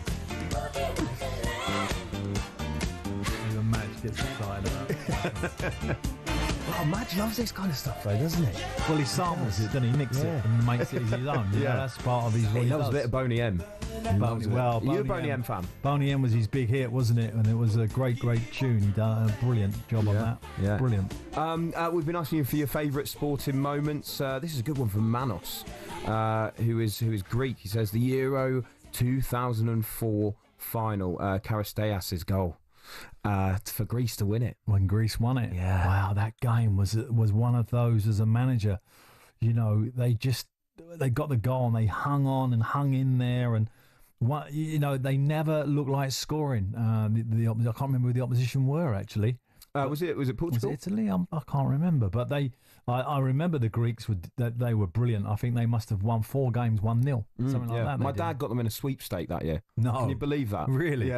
Yeah.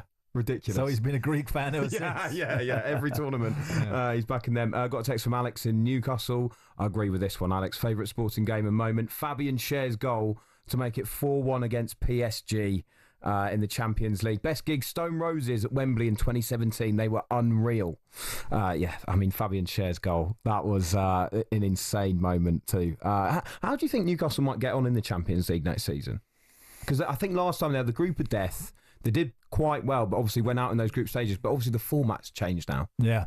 Well, I think the format will suit Newcastle because home games, they're going to be very, very difficult for anybody to turn them over there. So, you'd like to think they'll get through that stage. He certainly needs a few more personnel in. I don't think the squad's big enough. No, No, I agree with that. We'll chat about a bit of their business a bit later on. Let's check in on the women's Euros, though. Norway against Finland. How's it looking? Angelina Kelly. It is Norway 2, Finland 1. A goal for Graham Hansen, who's arguably been the best player for Norway on the pitch today in the 84th minute. She battled with the ball in the penalty area. It looked like a cross to me, but it sailed from the edge of the 6-yard box across the face of goal, clips the inside of the far post and goes into the back of the net. Whether it was a shot or a goal, whether it was a shot, a goal or a cross, it doesn't really matter. The main thing is that it's a goal. Finland look absolutely devastated. They've arguably been the better side. They'll have to create something really special in the dying moments of this game if they want to take anything from it. Norway 2, Finland 1. UEFA Women's Euro 2025 update on talkSPORT with McDonald's. The new Big Arch has landed at McDonald's with its very own signature sauce. Available from 11 a.m. at participating restaurants. We've been chatting about the greatest sporting moments that you've seen live. Friend of the show, Jill, the Man United fan, has given us a call. Jill, how you doing? I'm great. Welcome to the final word, Ollie. How are you doing, Pars? Yeah, I'm really well. Thanks for having me. I'm loving it. Hi, Pars, does Majestic know that you're a closet Swiftie? No, he doesn't. And what about him being off, Jill? I mean, especially when you're on, that's not at the game, is it? No, it's not fair. Honestly, you need to have a word. And I'm with you on Earth, Wind and Fire, by the way, Pods. I've got to give you a bit of backup. Oh, thanks, Jill. That's what I'm saying. There's not many people who don't like Earth, Wind and Fire because they just they got tunes, proper tunes. Yeah, but they're too young. They won't know who they are. No, that's true. Jill, all right, what's the best gig you've been to then, Jill? Well, best gig, I can go back to AC/DC. Oh, amazing. Deep Purple. Oh, God, what a list, Jill. Hold it. Was AC/DC, is that the guy, the lead, the guitarist who dresses as a schoolboy? Is that AC/DC? Well, Brian Jill? Johnson. Is that right? Yeah. Well, why does he dress as a schoolboy? Are you not allowed to say? Is it like something that we shouldn't go with on there? All right, we'll let that go. Yeah, we'll leave that. Yeah. We'll leave that one. Do you know what? I was at Sam Fender and he brought Brian Johnson out actually. St James's Now Park. Sam Fender. Yeah. Now I do like him. Yeah, very good. Yeah, and he's like one of the new acts that I'm thinking, yeah, man. Yeah. Good. You haven't Sam Fender, Jill? Another one I went to was Oasis first time round, Loch Lomond. No, then. Oasis first time round? Oh, I bet that was Loch good. Lomond. You got tickets this time? I have. Oh, wow. Which one? Manchester. Oh, perfect. Lovely. Home gig. Yeah. Home gig. Yeah. Jill, did you want to tell us about a sporting moment as well? Yeah, I've got a sporting moment. And Mark Cavendish, you know Mark Cavendish, the cyclist, yeah? With the Tour de France is on at the minute. When he crashed out in the Tour de France the year before, and it was a big thing for him to get his 35th stage, and he came back, and he was a bit reluctant to come back, but he came back. It was when he got his 35th stage, and everybody cried. I mean, it was a big thing for Mark Cavendish. Yeah. He's one of the best cyclists. And that he's got the record, hasn't he, Jill? Isn't that the most wins of any? Yeah, brilliant. Yeah, over Eddie Merckx. Yeah, so it was a big thing for Cav. Yeah. And I mean, he's been cycling for so long, and it was, everybody cried and everything with him, and he's in his book, and it's Tour de France has just started at the moment. It's not that popular, really, to be honest. But I love it, and I like it too. Yeah, it's an amazing event. You know what I Any mean? Man United games, Jill? Probably not recently. Yeah, I've got but... 99, of course. And also, you talked about the Aguero moment, which upsets me a lot because we were at Old Trafford and we thought we'd won it. Yeah. So I won't be allowed back then, Jill. Is that what you're saying? Yeah, that's not fair. That's upset me, that. Jill, thanks very much for your call. 03717 2233 We've got a text here from Taffy. Best day. Obafemi Martins scoring for Birmingham City against Arsenal in the League Cup final. That was just incredible, wasn't it? Do you remember last minute mistake at the back, and then Martin's getting in that. When was that? 2011, I think that was. You've done well. Dig that out, Ollie. Well done, sir. Thank you, mate. Thanks very much. Let's go to Richard, who's a West Ham fan. Richard, best thing you've seen live. Can be a gig, can be a sporting moment. What you got for us? It's probably the best gig the world has ever seen, Live Aid. Oh, wow. Oh, yeah. Incredible. Yeah, I mean, Alan, you just told us about Earth, Wind and Fire, which is a wonderful concert, I'm sure, because there was over 30 of them in the bands. But I saw Freddie Mercury at his best. Yeah, bless him. I rewatched that the other night on YouTube or something. Those 4 songs, I think it was 4 songs that they banged out. Yeah.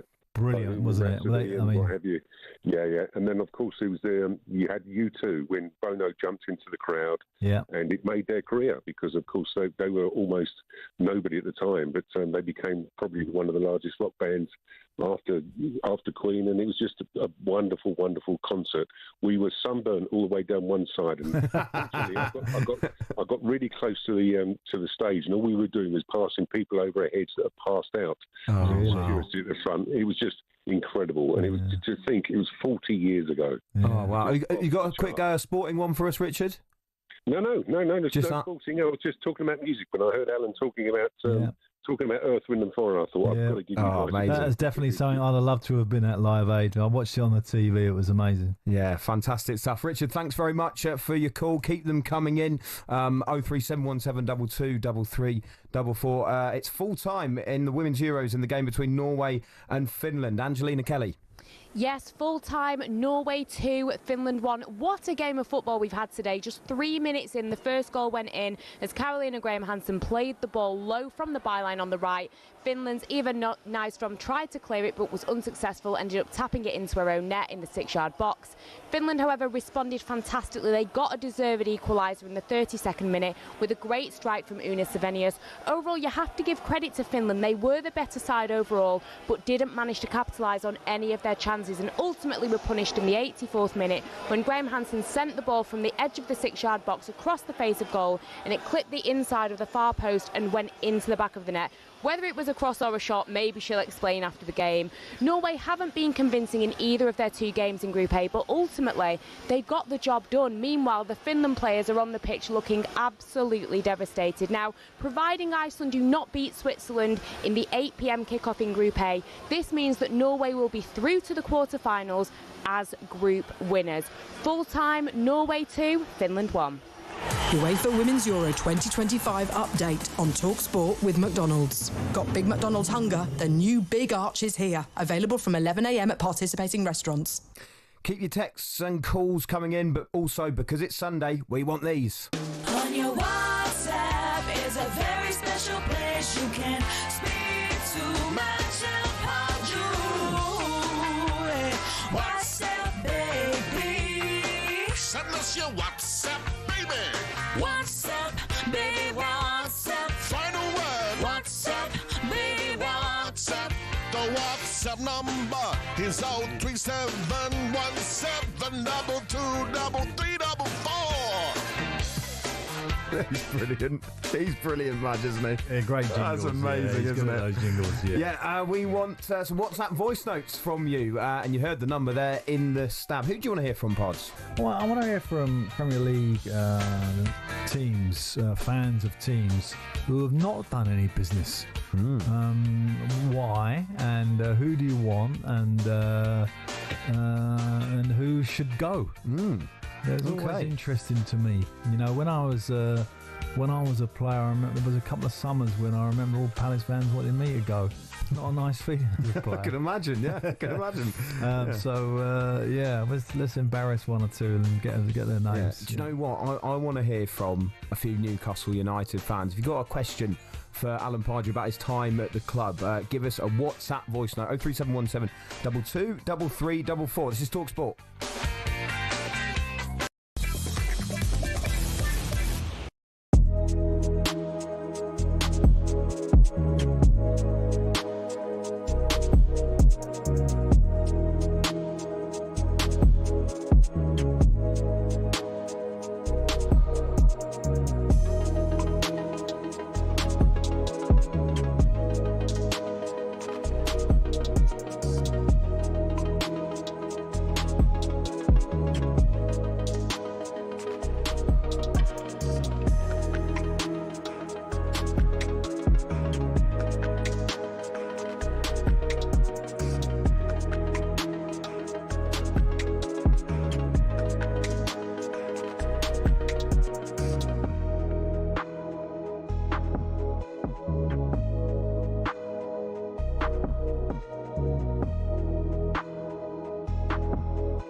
Hamilton, now at Ferrari, dares to dream of a record 8th F1 world title.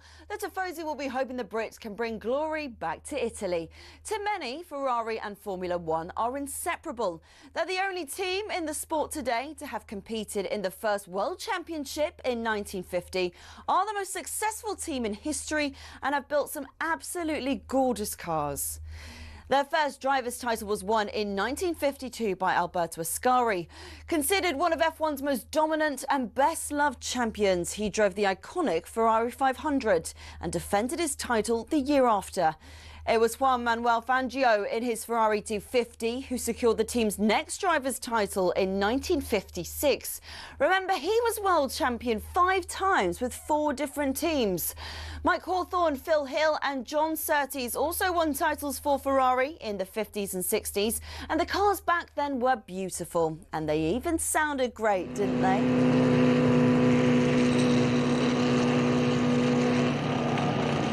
Anyway, Ferrari went 11 years without winning a title until Niki Lauda won in 1975 in the iconic 312T. Throughout much of the 80s and 90s, though, Ferrari looked like they'd never go all the way again. Le Professeur Alain Prost came pretty close in 1990, but lost out to his bitter rival and former teammate at McLaren, Ayrton Senna. It was only when John Todt recruited a swathe of staff from outside of Italy, including Michael Schumacher, that the glory days returned 21 years after their last driver's title. The turn of the century saw the prancing horse sprint to an unprecedented 5 consecutive championship doubles. And after Schumacher left, Kimi Raikkonen reclaimed the driver's title immediately.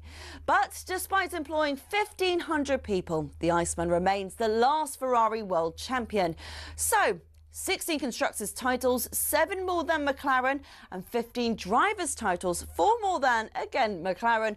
Ferrari are truly Formula One's top team. Forza Ferrari.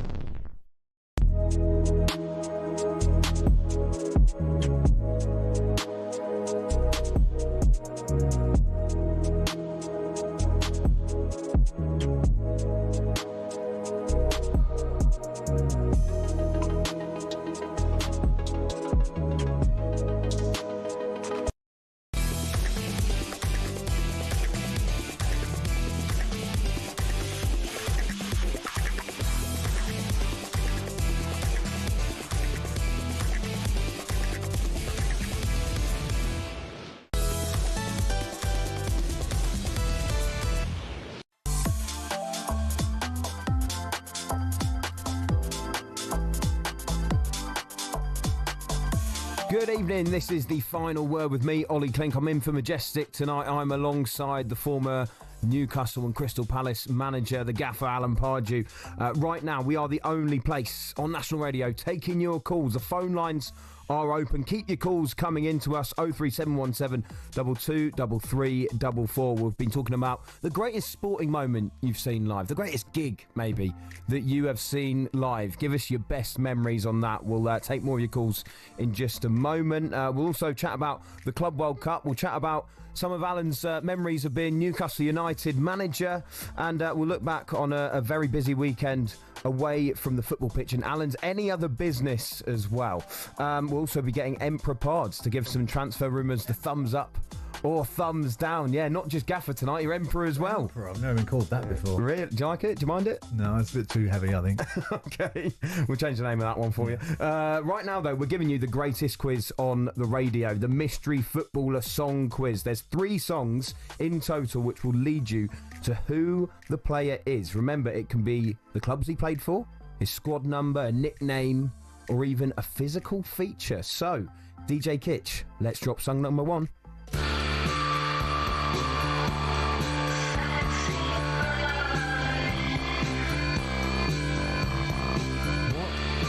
Is that the song? That's the song. Sexy Boy by Air. Never heard of it. Well, he's a good-looking fella then, isn't he? Who we're thinking of. Is it? So this would this be in Pards' playlist? This song? No. What is it called? Sexy Boy by Air. That's not by Air. Like air. Like breathing in air. Yeah, that's it. Yeah. Got any ideas yet? Listen, this quiz always bemuses me. You know, Baffles you. For me, I thought it was meant to be a highlight of the show.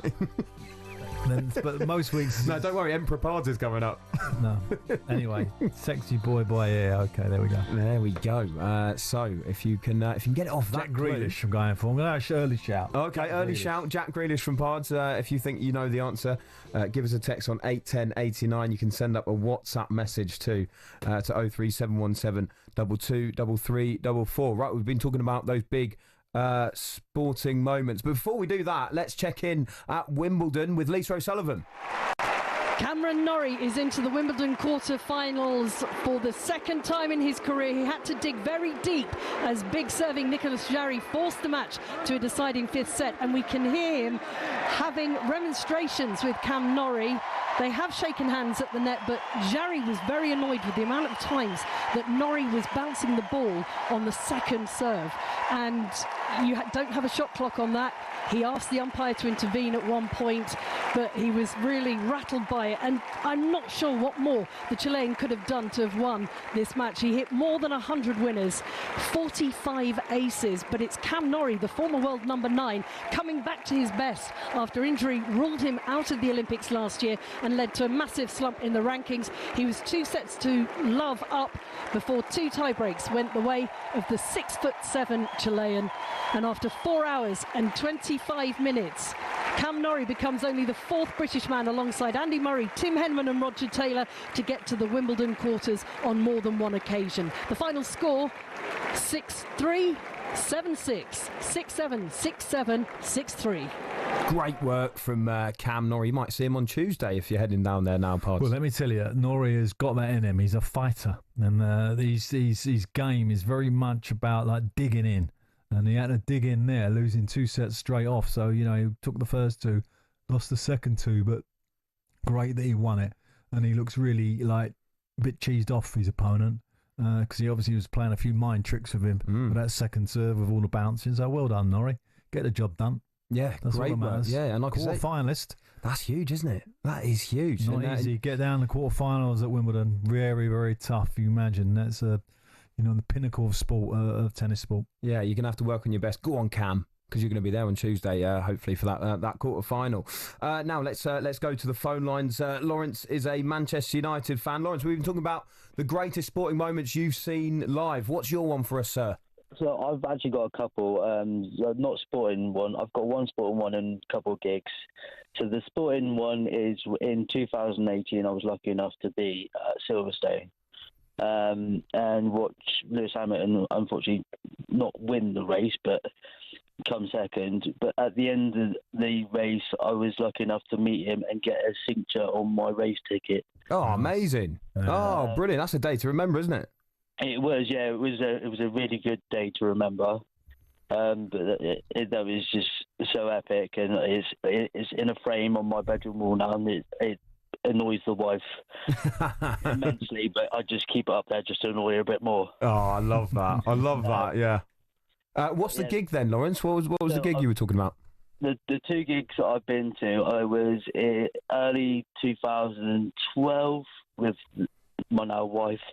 We went to see N-Dubs, which is like a rap band. We went to see I remember them. In Plymouth.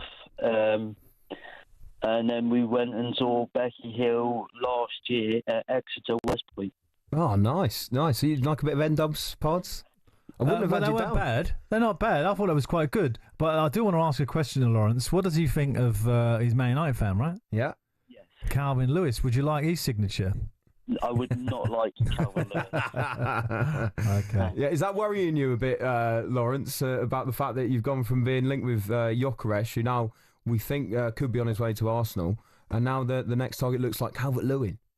Maybe the board needs to pull the fingers out of their behinds and pull the trigger and just let Amarin sign whoever he wants. Yeah, exactly. Yeah. Exactly. Lawrence, great call. 03717 223344. Francis is a Liverpool fan. Francis, best thing you've seen live? Oh, evening, guys. Great Hello, mate. How you doing?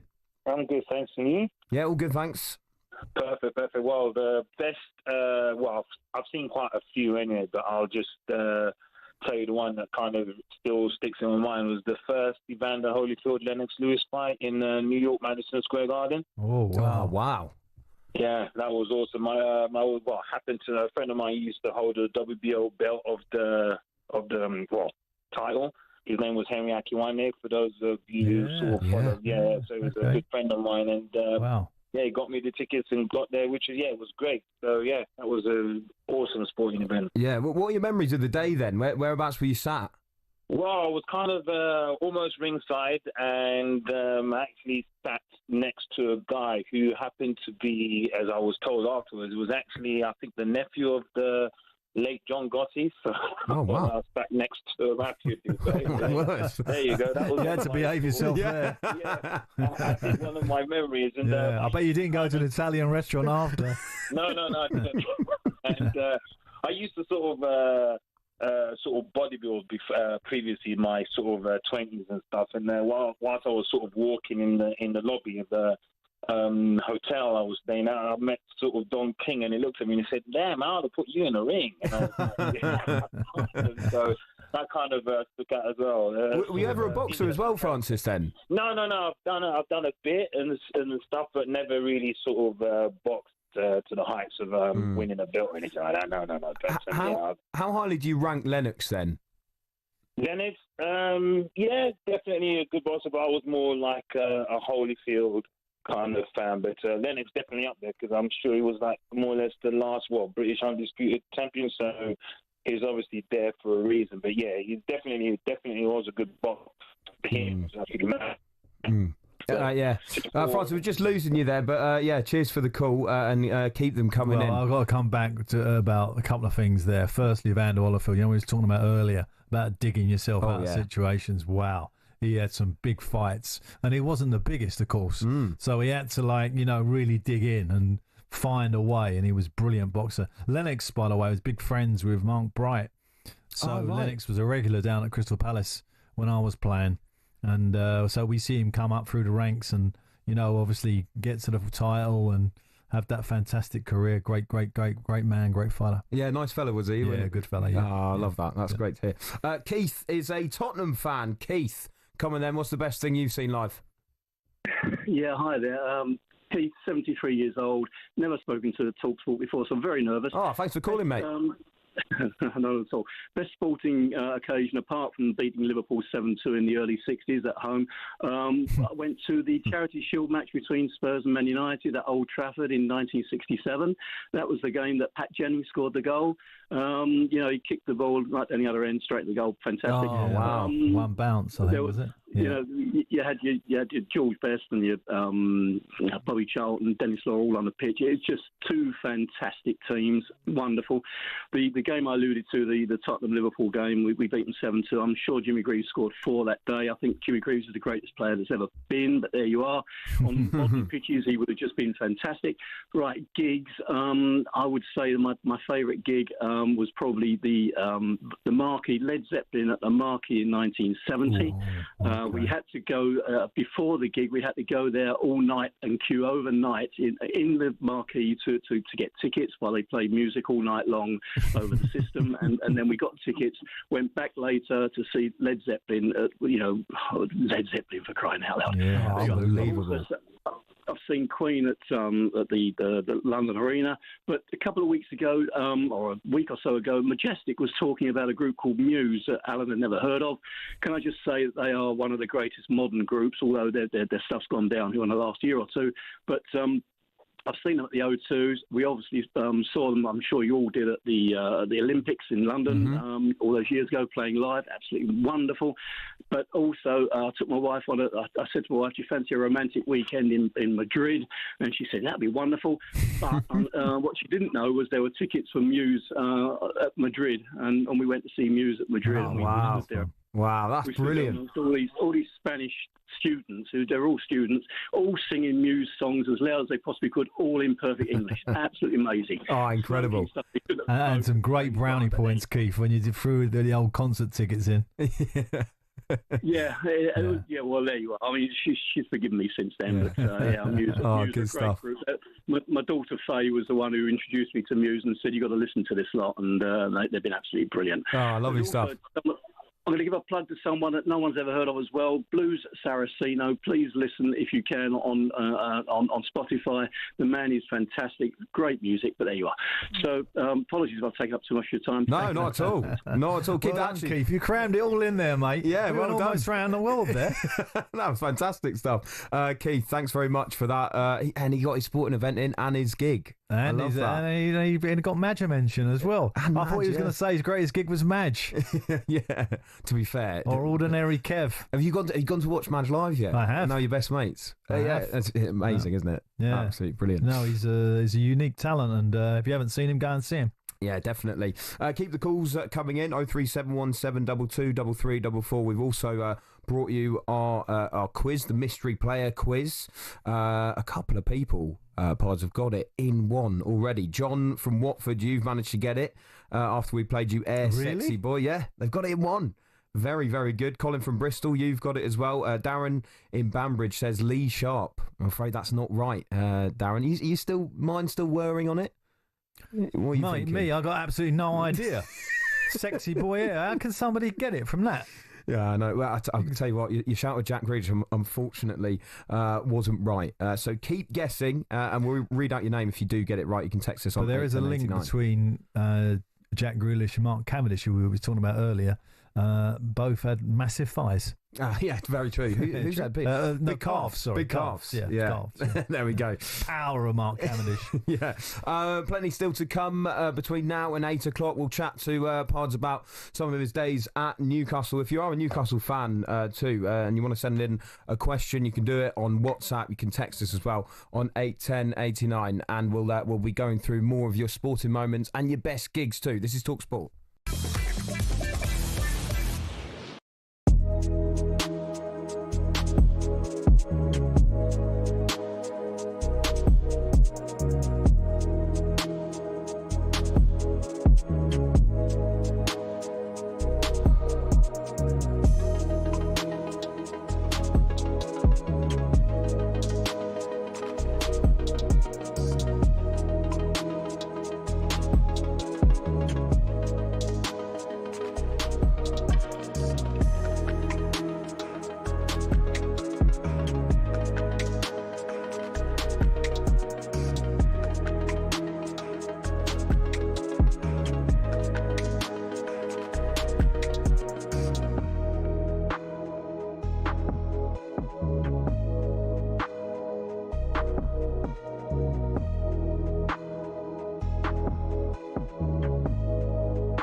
This one, Pods? Yeah, you always like this song. Yeah, we're trying to get you to. Do you know what it was about?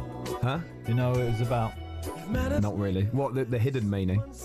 I just like the tune, to be honest. Do you know the hidden meaning? Yeah, it was about. I can't remember his name now off the top of my head. It was about an actor who lived in New York who was gay. Oh, right. Remember his name though. Oh, okay. Me. Oh, right. There we go. I'll Google it. Well, it's Sting, Englishman in New York, and it's a song for our mystery player. So far, we've had. This is the second tune. This is the second tune. This is the second tune. Come on, Pods. American. Come on, Pods. There we go. Well, bear in mind the artist, Sting. Englishman in New York. Okay. The other song we've had is Air Sexy Boy. We all know where Sting's from. Okay. That's properly set your mind whirring now, isn't it? I've got a bit of an idea now. Okay. Get your answers into us. You can text us on 81089 or WhatsApp 03717223344. I think the best news we've had recently is producer Ted came in with our coffees because when did you send him out to go and get some? It was about 2 hours ago, was it, or something like that? I think. Well, Ted. The people don't know who Ted is the son of Ben Thatcher And Ben Thatcher had a very, very similar kind of mindset of when you told him things to do. He didn't normally carry out the duty as prescribed. And when he would be coming off early after he was getting sent off or something, I would remind him that I told him to be calm and not influence the game in that manner. So it takes a long while for the Thatchers for it to absorb. Yeah, the apple hasn't fallen far from the tree. No, exactly. So the coffee order that went in about 40 minutes ago has just arrived. It's just arrived, well done, yeah. Ted. Well done, Ted. We only got 40 minutes left, but well done, mate. We do love Ted here on the show. Yeah, keep those calls coming in. Whilst I've got you though, Pards, as a Newcastle fan, I do want to ask you a bit about those days and especially that season, of course, when you came fifth. But a bit earlier, I said to you, I wanted to try and guess the best performance that you felt Newcastle had during that under time. My tenure. Yeah, I've got a couple of games in there that I'm thinking of, but I might throw a bit of a rogue one at you. Go on. That I think it might be, because I think I remember your post-match interview, you talking about it. Despite the fact that there were so many, I think it might be when they won 2-0 at Stamford Bridge and Papi Cisse scored those two worldie goals. It's not that one. Not that one. Although that was a great victory and one of the great moments in football for me when Drogba, when Papa scored the second goal, was about 20 yards from me on my side of the pitch, and he just looked at me and went, "What was all that about?" and laughed, and we just laughed at each other because I didn't know. Obviously, I didn't expect him to shoot at that stage. I wanted him to take it in the corner. I think it was only about 3 or 4 minutes left. We'd won the game, really. Chelsea were going nowhere. It was 1-0, I think, at the time. And obviously, it was one of those memorable goals. Brilliant, Papi Cisse. What a player he was. Oh, fantastic stuff. All right, maybe it would be then, season before that, was it when they pulled off the greatest comeback in Premier League history? Nope. And drew 4-4 with Arsenal? It's no not chance. That. No, because at half-time, that was almost like one of the worst moments of my career. What did you say at half-time? Well, I said a few things, but mainly I kind of picked on the senior players that because when you got a result like that, you've got to sort of really, as a manager, make a stand, and there's no point picking on a flair player or an offensive player. When it's all going wrong like that, you got to go for your big hitters, and it will send the right message. Then big hitters are going to react because usually they're the ones with the most character as well. So the Kevin Nolans and the Joey Barnes were the target a little bit, and the honour of reminding them who they were playing for, etc., etc. But the game changed dramatically. In the first sort of 10 minutes of the second half, when Joey used professionalism, let's put it that way, in the game, and an Arsenal player overreacted and retaliated against Joey and got sent off. But we got a goal. When that happened, the momentum was with us, and now we didn't win it. Kevin Nolan has a Gaza moment, the semi-final, when the ball trickles across the goal line and Gaza misses it by an inch to beat the Germans. We had that moment with Kevin Nolan to make it 5-4. I mean, it would have been the biggest recovery of all time. But that isn't the game. No. What was the moment, though, in the game as a manager where you did think, we're going to do this? We are actually going to do this? No, actually, before the sending off, when we got the first goal, I genuinely thought we got a chance here. And I knew, because obviously I was manager at Newcastle, I knew that stadium, if it kicked into gear, if we could get it into gear, and they had some kind of belief. And when we got to 4-2, there was no doubt in my mind. It was just whether we was going to score the goals, because obviously you still got to score 2 more goals. But the momentum was with us, and they were like, it was all crumbling away. Am I right in saying as well, was it the first game since after Andy Carroll had left? Yeah. And obviously it was deadline day. That was something else I mentioned at half-time, because we were all carrying. And you got to remember, we sold Andy Carroll. We had no replacement. I had Leon Best, Shola Amiobi, and really and truly, we wasn't safe by any stretch of the imagination. And if we'd have sulked and just gone, okay, well, Andy's gone there, we've got no chance, we was never going to make it. So we got that out of the way after 45 minutes because we were all feeling sorry for ourselves. Joey Barton in particular was sulking because Andy had gone. Kevin Nolan was sulking. It was his big mate. So we had, those are things that happen that are really impactful, and our response give us belief to go forward. And if you used to ask me what was my best year at Newcastle, I might argue that my first year was probably my best. Really? Because we really, Peter Lovenkrantz probably was the other striker I was thinking of. We had 3 strikers who really and truly weren't first choice for Newcastle, and we still had so much to do to stay in the division, and we did. Remember, it was the first year back in the in the division, and we'd sold our best player to a degree, 30 million. So it sort of suggests he was our best player. But Kevin and Joey, who were at fault in that first 45 minutes, were very much part of the success in the second half. Was down to them. Yeah, they carried the team really and truly through into that performance, and then God bless him. The greatest individual moment I had at Newcastle was Czech Tiote's goal. No doubt about that. Of course, and he's up there now with Jota, unfortunately, who passed away this weekend, and we're all obviously very sad and shocked by that news. And Czech, we lost to a heart attack, but he was such a great character, and to have that moment with him, I can still feel it, sense it now. Yeah, and the only goal he scored as well for Newcastle was that goal. He didn't need to score another one, and he didn't. You're absolutely bang on. And of course I'd echo. And by the way, when we did finish 5th, he was the best player in the team. Really? Would you say? 100%. That's interesting, because there's so many you could have picked out in that season. Demba Ba had a great season. Papi Cisse came in halfway through. Yohan Cabaye, but would you say it was Tiote? Definitely. When the result, when you said to me what was the greatest result that I had as a Newcastle manager, was when we beat Man United 3-0.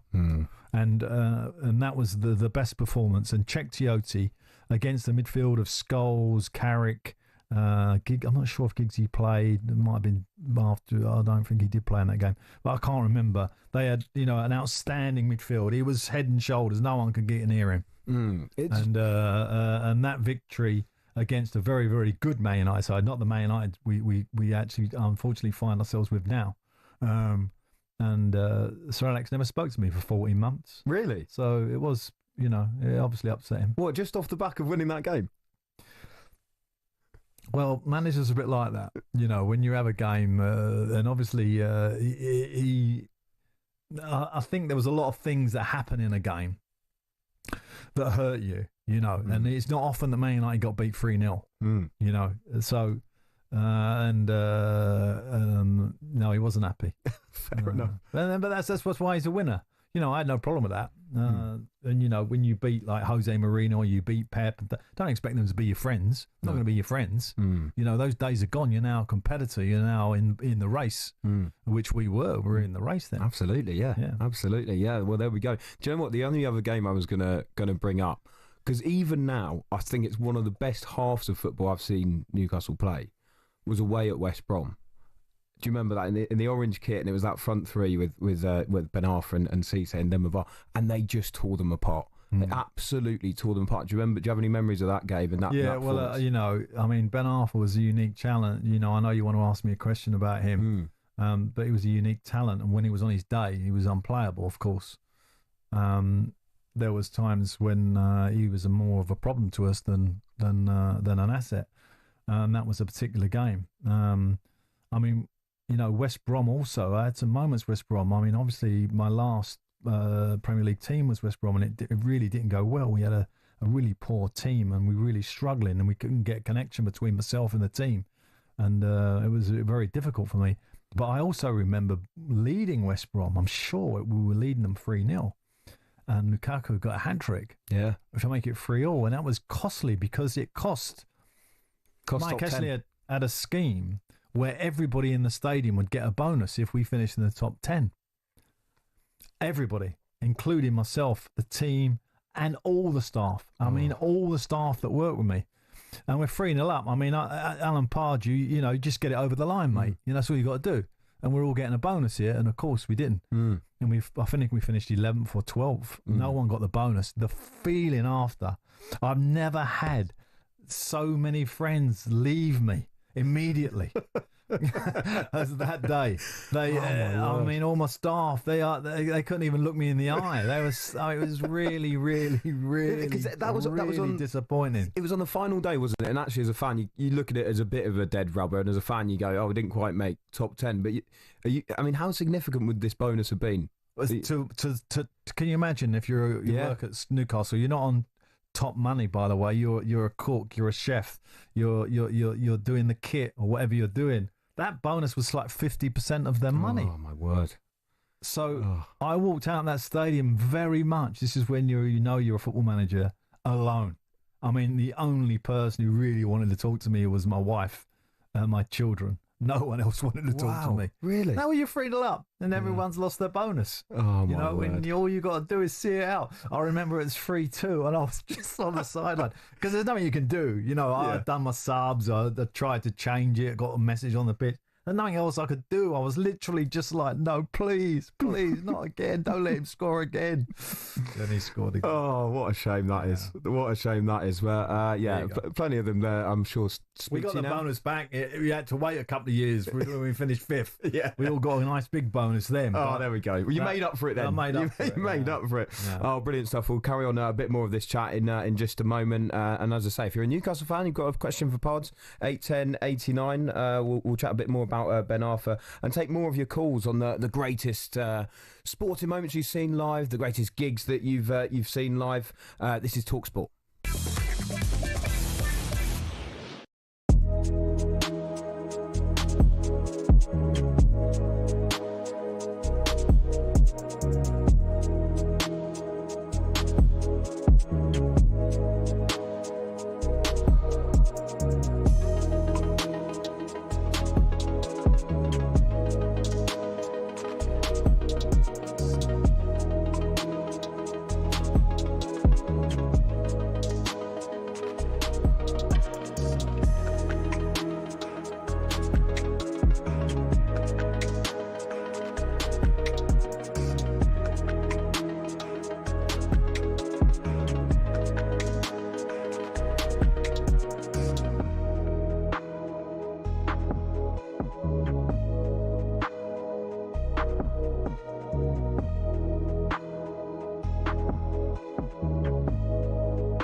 This is the final word here on talkSPORT with me, Olly Clink. I'm alongside Alan Pardew. This is the final song for the mystery player parts. Adele, Rolling in the Deep. Rolling in the Deep. You got it yet, do you think? It hasn't helped me, but I think I know. Well, I got a rough idea. Yeah, you've got it after Clue 2, I think. Yeah, potentially. I think so. Dinos in Bradford has got it. You've got it absolutely right. Frank in Northumberland has also got it. Can you get it from the 3 clues? Adele, Rolling in the Deep. We've had Sting with Englishman in New York and Air with Sexy Boy. And we'll reveal the answer a bit later on in the show. Can you get it from those clues? Let's get a quick update from Wimbledon. Lisa O'Sullivan is watching for talkSPORT. Defending champion Carlos Alcaraz is a set down to Russian redhead Andrei Rublev, whose record in tiebreaks now stands played 6 at Wimbledon, won 4. Not much to choose between the two on the roof, but Alcaraz has taken the second set. Everything's happening really fast here at the moment. The winner of this will take on Cam Norrie, who looked to be cruising to a straight sets win over Nicolas Jarry and even had a match point in that third set, but took 4.5 hours to get over the line. In the women's, Arina Sabalenka beat Elise Mertens. Sonia Cartel of Britain was knocked out by Anastasia Pavlyuchenkova. Laura Sigmund put out Solana Sierra, and she's going to play whoever wins next on number 1, because there is still tennis, as Linda Noskova takes on Amanda Anisimova. Lovely stuff. Thank you very much, Lisa. Let's get some team news from the Women's Euro. Switzerland taking on Iceland this evening with all the lineups. Here's Charlotte Richardson. UEFA Women's Euro 2025 update on talkSPORT with McDonald's. When the big match means Big McDonald's hunger, try the new and iconic Big Arch. Available from 11 a.m. at participating restaurants. Both Switzerland and Iceland lost their opening matches in Group A. Both make 2 changes to their starting 11s in a bid to pick up their first wins of the tournament. Neither nation is in fantastic form on this European stage. The Swiss have 1 win in 10. Iceland 1 victory in 12, making it 12 years since Iceland have won a game at the Euros. Switzerland's last win in the competition was back in 2017 against the opponents they host tonight. The teams know each other really well, having met twice in the Nations League this campaign. Both games ended in a draw, and this 90 could end up being a similarly tight contest. Kick-off at 8 p.m. as Switzerland face Iceland. Charlotte, just on the reflection of obviously the Lionesses, who unfortunately got beat yesterday, what's your general feel of the competition? How's it kind of, all these tournaments take a while to warm up. What's the feel like there at the moment?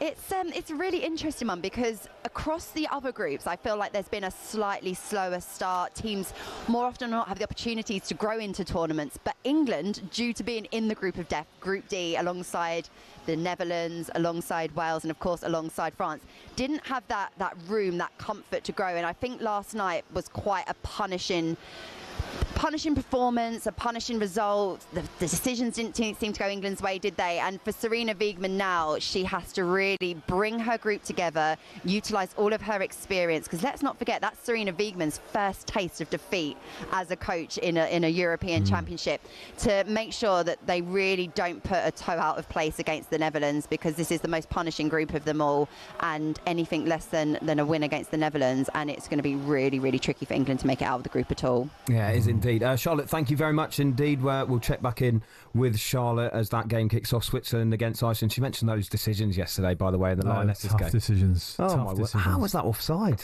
I don't really understand it. The women's game in this country has grown unbelievably fast and in a great way, actually. We've been sort of having success after success. It would be a real blow not to get out of that group. Yeah. I mean, I think it's a tall order for them to ask them to win it again. But just for momentum, for female football in this country, I hope they get out of that group. So that Dutch game will be key. Yeah, it is monumental, that Dutch game. It will be live on the talkSPORT network. You can hear the next episode, by the way, of After the Lights Go Out from 8 o'clock tonight after us on talkSPORT, when Steve Harmison and Leon Mackenzie are joined by Steve Harmison, Newcastle fan. Big Newcastle fan, of course. Yeah, absolutely. They're joined by the former England and Arsenal women's striker Leanne Sanderson as the first footballer to come out as gay. The issue of sexuality is a central theme of the interview, along with topics such as racism, her current profession working as a media pundit, as well as her England career. Despite winning 50 international caps, Leanne had a fraught relationship with the FA over the years, believing that there have been occasions when she's not received the respect she deserves. They forgot about my 50th cap when we were in China. In the same week, they gave Jill Scott a 100th cap. She had a video message from home. I'm sitting there in the meeting room like this, and they say, I'm sitting there thinking, I'm getting a message from home, getting my shirt given to me by the captain. I'm starting in this game against China in China. Nothing. After the game, I asked to speak to the manager, and I was in tears. And then it's all, they always try and tell me it was the treasurer's fault. They forgot about you. They always forget about me, and there has to be said something to that. But overall, I'd say my relationship with the FA now is a bit better, and they invite me to things, and I go or I don't go, and that's how I like it. Reminder, you can hear the full interview with Leanne Sanderson in After the Lights Go Out this Sunday tonight from 8 o'clock on talkSPORT. There is also a podcast version of the programme available to download now from your favourite podcast provider. Mr. Pardew, it's time for Alan's Any Other Business. I guess the first thing I want to chat to you about, which we haven't covered tonight, is the Club World Cup. How much of an eye have you been keeping on it, and what have you made of it as a tournament? Well, I have to say, at the start of it, I was so confused by all the different teams and the names, etc., and the round and how it was going to kind of work out. I didn't really focus on it too much.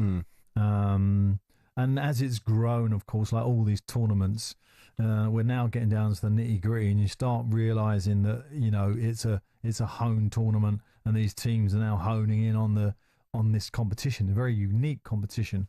Because it's such a short period, like a tournament game, like a European Championship or a World Cup, that you have this short period and you've got to get your team right. It's not a lot of time. It's not like trying to win the Champions League where you've got 9 months to hone your team in. Looking at it from the outside, you'd have to say PSG, Real Madrid, the winner probably will come from that side. They'll play each other, and Chelsea, as I said, are this wild card, and up against is it Palmeiras? Palmeiras. Palmeiras, with Thiago Silva. I don't know if you've seen the team talks that he's done. Incredible. Wow. I mean, that guy definitely should start thinking about coaching and management, because he really leads with emotion and sensibility. So I'm looking forward to those games, and I think. Obviously it's been a massive success in terms of the finance, purely because it's been funded wholly and surely by Saudi Arabia. Where the next one will be, I could have a pretty good guess. So, that could be a bit of a problem, because the heat, humidity in the summer period in America has been tough enough. So, but great insight for those clubs who've been involved. They'll come across all these teams that they've never really played against before, Arabic teams that have held their own. Miami, of course, with Lionel Messi, and everyone will have had a gauge against top European competition. Yeah, you mentioned it's different. It's good. Yeah, the financial reward. I think Chelsea have already earned 61 million from it, which is crazy. I wanted to ask you, though, as a manager, because I saw Pep Guardiola talking about the impact it will have on his squad, playing in this tournament. And he essentially said, we will be decimated. And by the time we get to December, you will see that this squad is very, very tired. There's a flip side to this where some people are looking at it and going, well, just treat it as pre-season. How do you view it as someone who's managing the game? Ridiculous. It's ridiculous, because you're asking with a World Cup at the end of this season for a top player, and obviously Rodri was at the forefront of that conversation. So Rodri comes back from injury. He starts for Man City. He's had 9 months off, 10 months off. He's now going to be asked to play a full calendar year of football on the back of that injury that he's had. So obviously Man City are going to have to look after him. And if you look at all the players, look at Harry Kane, how much football he's had over the last 5 years. And now you're going to ask him to play a full season at Bayern Munich, a Champions League season, and then play a World Cup, for England, and be at his very, very best. It's almost impossible to ask. There's no window for recovery. There's no window for rest included now, where you have two bodies, UEFA and FIFA, not working together. Actually, UEFA working on a financial model that improves their financial structure every year, and a FIFA model now where the World Club Championship goes to FIFA, where their model is very important to them and they want their funds to keep coming in. So there's no give. There's no world body looking after football here. You have two bodies almost like competing against each other for revenue. So therefore, the players and managers and coaching staff, by the way, not just footballers, all the coaching staff are tired, and fatigue and low par performances are going to come. How much of an advantage then, did Liverpool and Arsenal potentially have heading into the next Premier League campaign? Because they ain't gone to the World Club Championship. A little bit. I don't think it's massive because, as you say, but they're still having, what have they had off? 3 weeks, 4 weeks, maybe maximum. Because, when you finish a season, you can't go straight on your holidays. You've got to kind of wind down a little bit. And then pre-season starts. You've got to start building yourself up a little bit before pre-season, for example. You can't just walk into pre-season, although some players do. But you shouldn't really if you're a top pro. So, I think it's just there's just no voice that is carrying any weight that represents football clubs and players about the strength, the duress that they're under. And Arsene Wenger, who has this role at FIFA, really and truly should be leading that. In my opinion. Yeah, I mean, we've seen Jurgen Klopp make comments about it as well. So, maybe they will start to listen, but I'm not convinced that. No, that's what I'm saying. And that's what I'm saying. When you've got FIFA and UEFA competing against each other, then, UEFA are suddenly going to go, okay, we'll give you a rest period. FIFA will go, I know, let's have a nice little tournament in there. Yeah, exactly. Tricky situation at the moment. Still to come before the return of our documentary series after the lights go out, we will reveal who our mystery footballer is. You've got it, I think. You've got it. You haven't told me, but I think you've got it, Pards. I can think of a Geordie who's quite sexy, quite kind of classy, whose first name is David. That's who I think. We'll find out in just a moment then, because Pards might have given it away, but if you want to take another guess, 81089 on the text. And up next, we'll be naming him Emperor Pards. He's going to give us the thumbs up or thumbs down. I'm not going to be called Emperor. Not even on this particular show. This is the final word on talkSPORT.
There we go. Those were our musical clues for the mystery player. Alan Pardew gave you a big clue before the break. He said it was a Newcastle player potentially with the first name David. It wasn't David Batty, Pards. It wasn't David Batty. David Batty, no.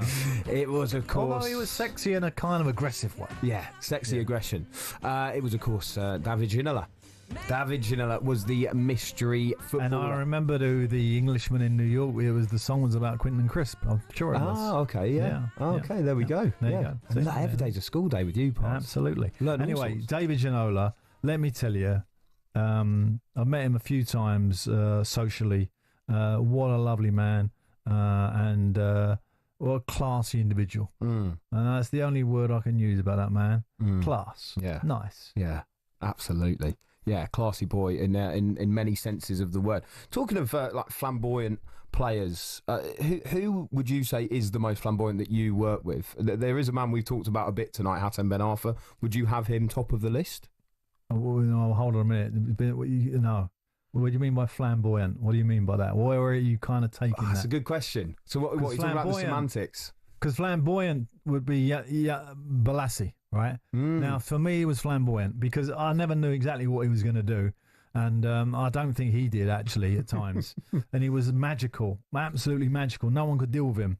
And there were games he played. I remember we went to Anfield when we won there, I think it was 3-1.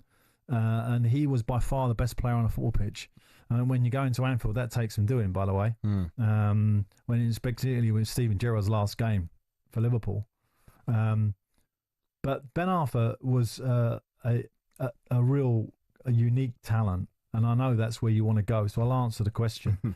The problem I had with Ben Arfa was a complex character. He had a terrible upbringing, really terrible, and I had a lot of sympathy for his background, and he was a troubled soul at times. And this gave him a lot of problems with management, with hierarchy, and with any kind of discipline. He kind of always went against it. And the problem I had with Ben Arfa was not so much trying to get him to do what I wanted him to do in the team, and he had to do some defensive work. Like, you talk about these players, you talk about PSG when they had Messi and they couldn't win anything because the discipline wasn't there. Now they have the discipline. So every team has to have discipline. Ben Arfa never had any defensive discipline, but you could get round that if he give you enough offensive quality. Unfortunately for me, my playing group weren't as tolerant as I was with him, and they couldn't accept when he played that he wouldn't do it, and therefore it put me under massive pressure not to play him. Yeah, it's a shame, isn't it? Yeah, and some players really didn't want to play actually if he played. Oh, really? Yeah, because of the lack of defensive work. Well, just didn't think it was right.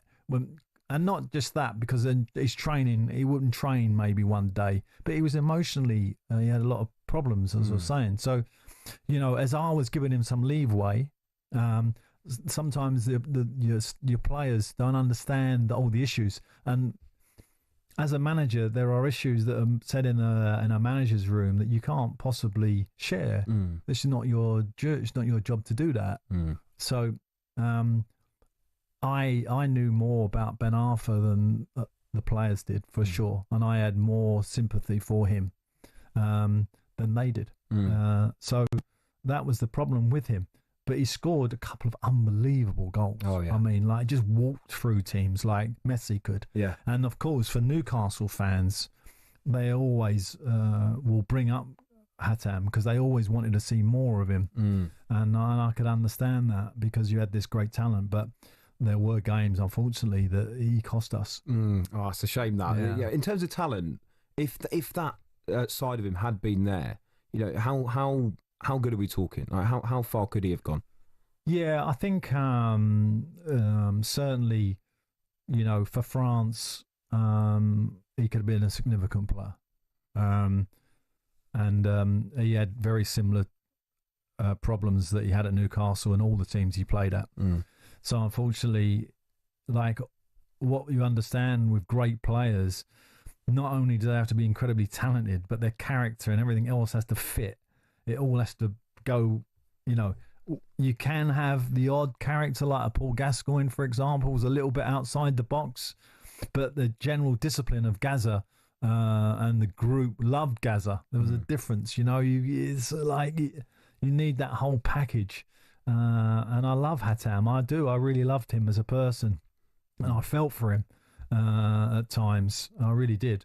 But it was nothing to do with reports. Pardew don't like Hatam and all that absolute rubbish. Oh, so that's very, very interesting stuff. Whilst I got you, then you're not emperor tonight. You've made that very clear. No, I'm not emperor. All right, let's do. I'll do the thumbs. If you want me to do the thumbs, let's do the thumbs. Go on, then. Let's do the thumbs. Gaffer, thumbs up, thumbs down. Okay. Going to go through some transfer rumours. All right, let's have them. All right, Noni Madueke. We believe he's agreed personal terms with Arsenal. Thumbs up, thumbs down.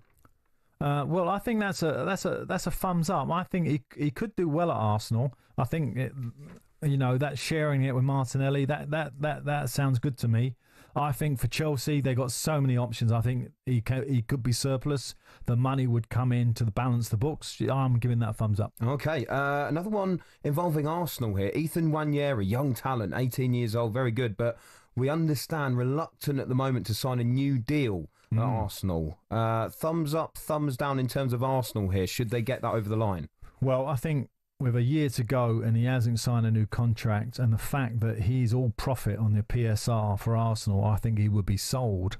And hopefully for Ethan Nwaneri, how do you say his name? Nwaneri, yeah. Nwaneri. So I don't want to say it wrong. He's a young talent. I really like him, actually.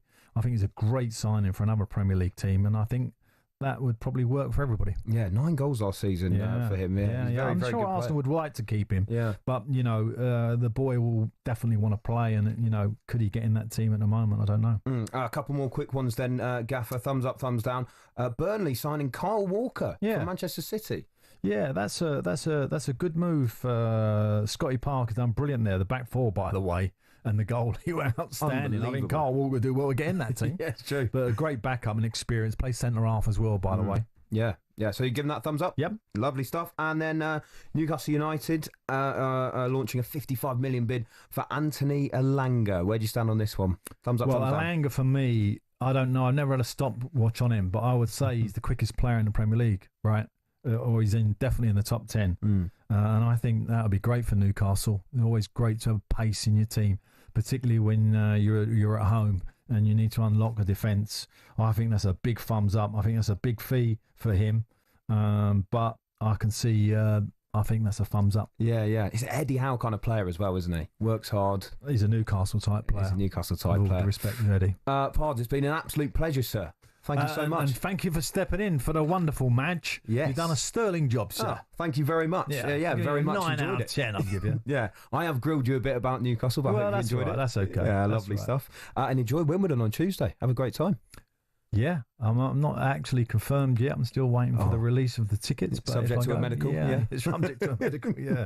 Hopefully. Okay, great stuff. That's all from us today, but the talkSPORT Breakfast Show is back tomorrow from 6 o'clock with Jeff Stelling and Dean Saunders. But if you need some music in your life, go to the new talkSPORT app. You can swipe across to friend of the show, Chris Evans on Virgin Radio. Madge and Pards will be back in 2 weeks' time with the Lionesses taking on Wales at 8 o'clock next Sunday. But coming up next, it's our brilliant documentary series After the Lights Go Out.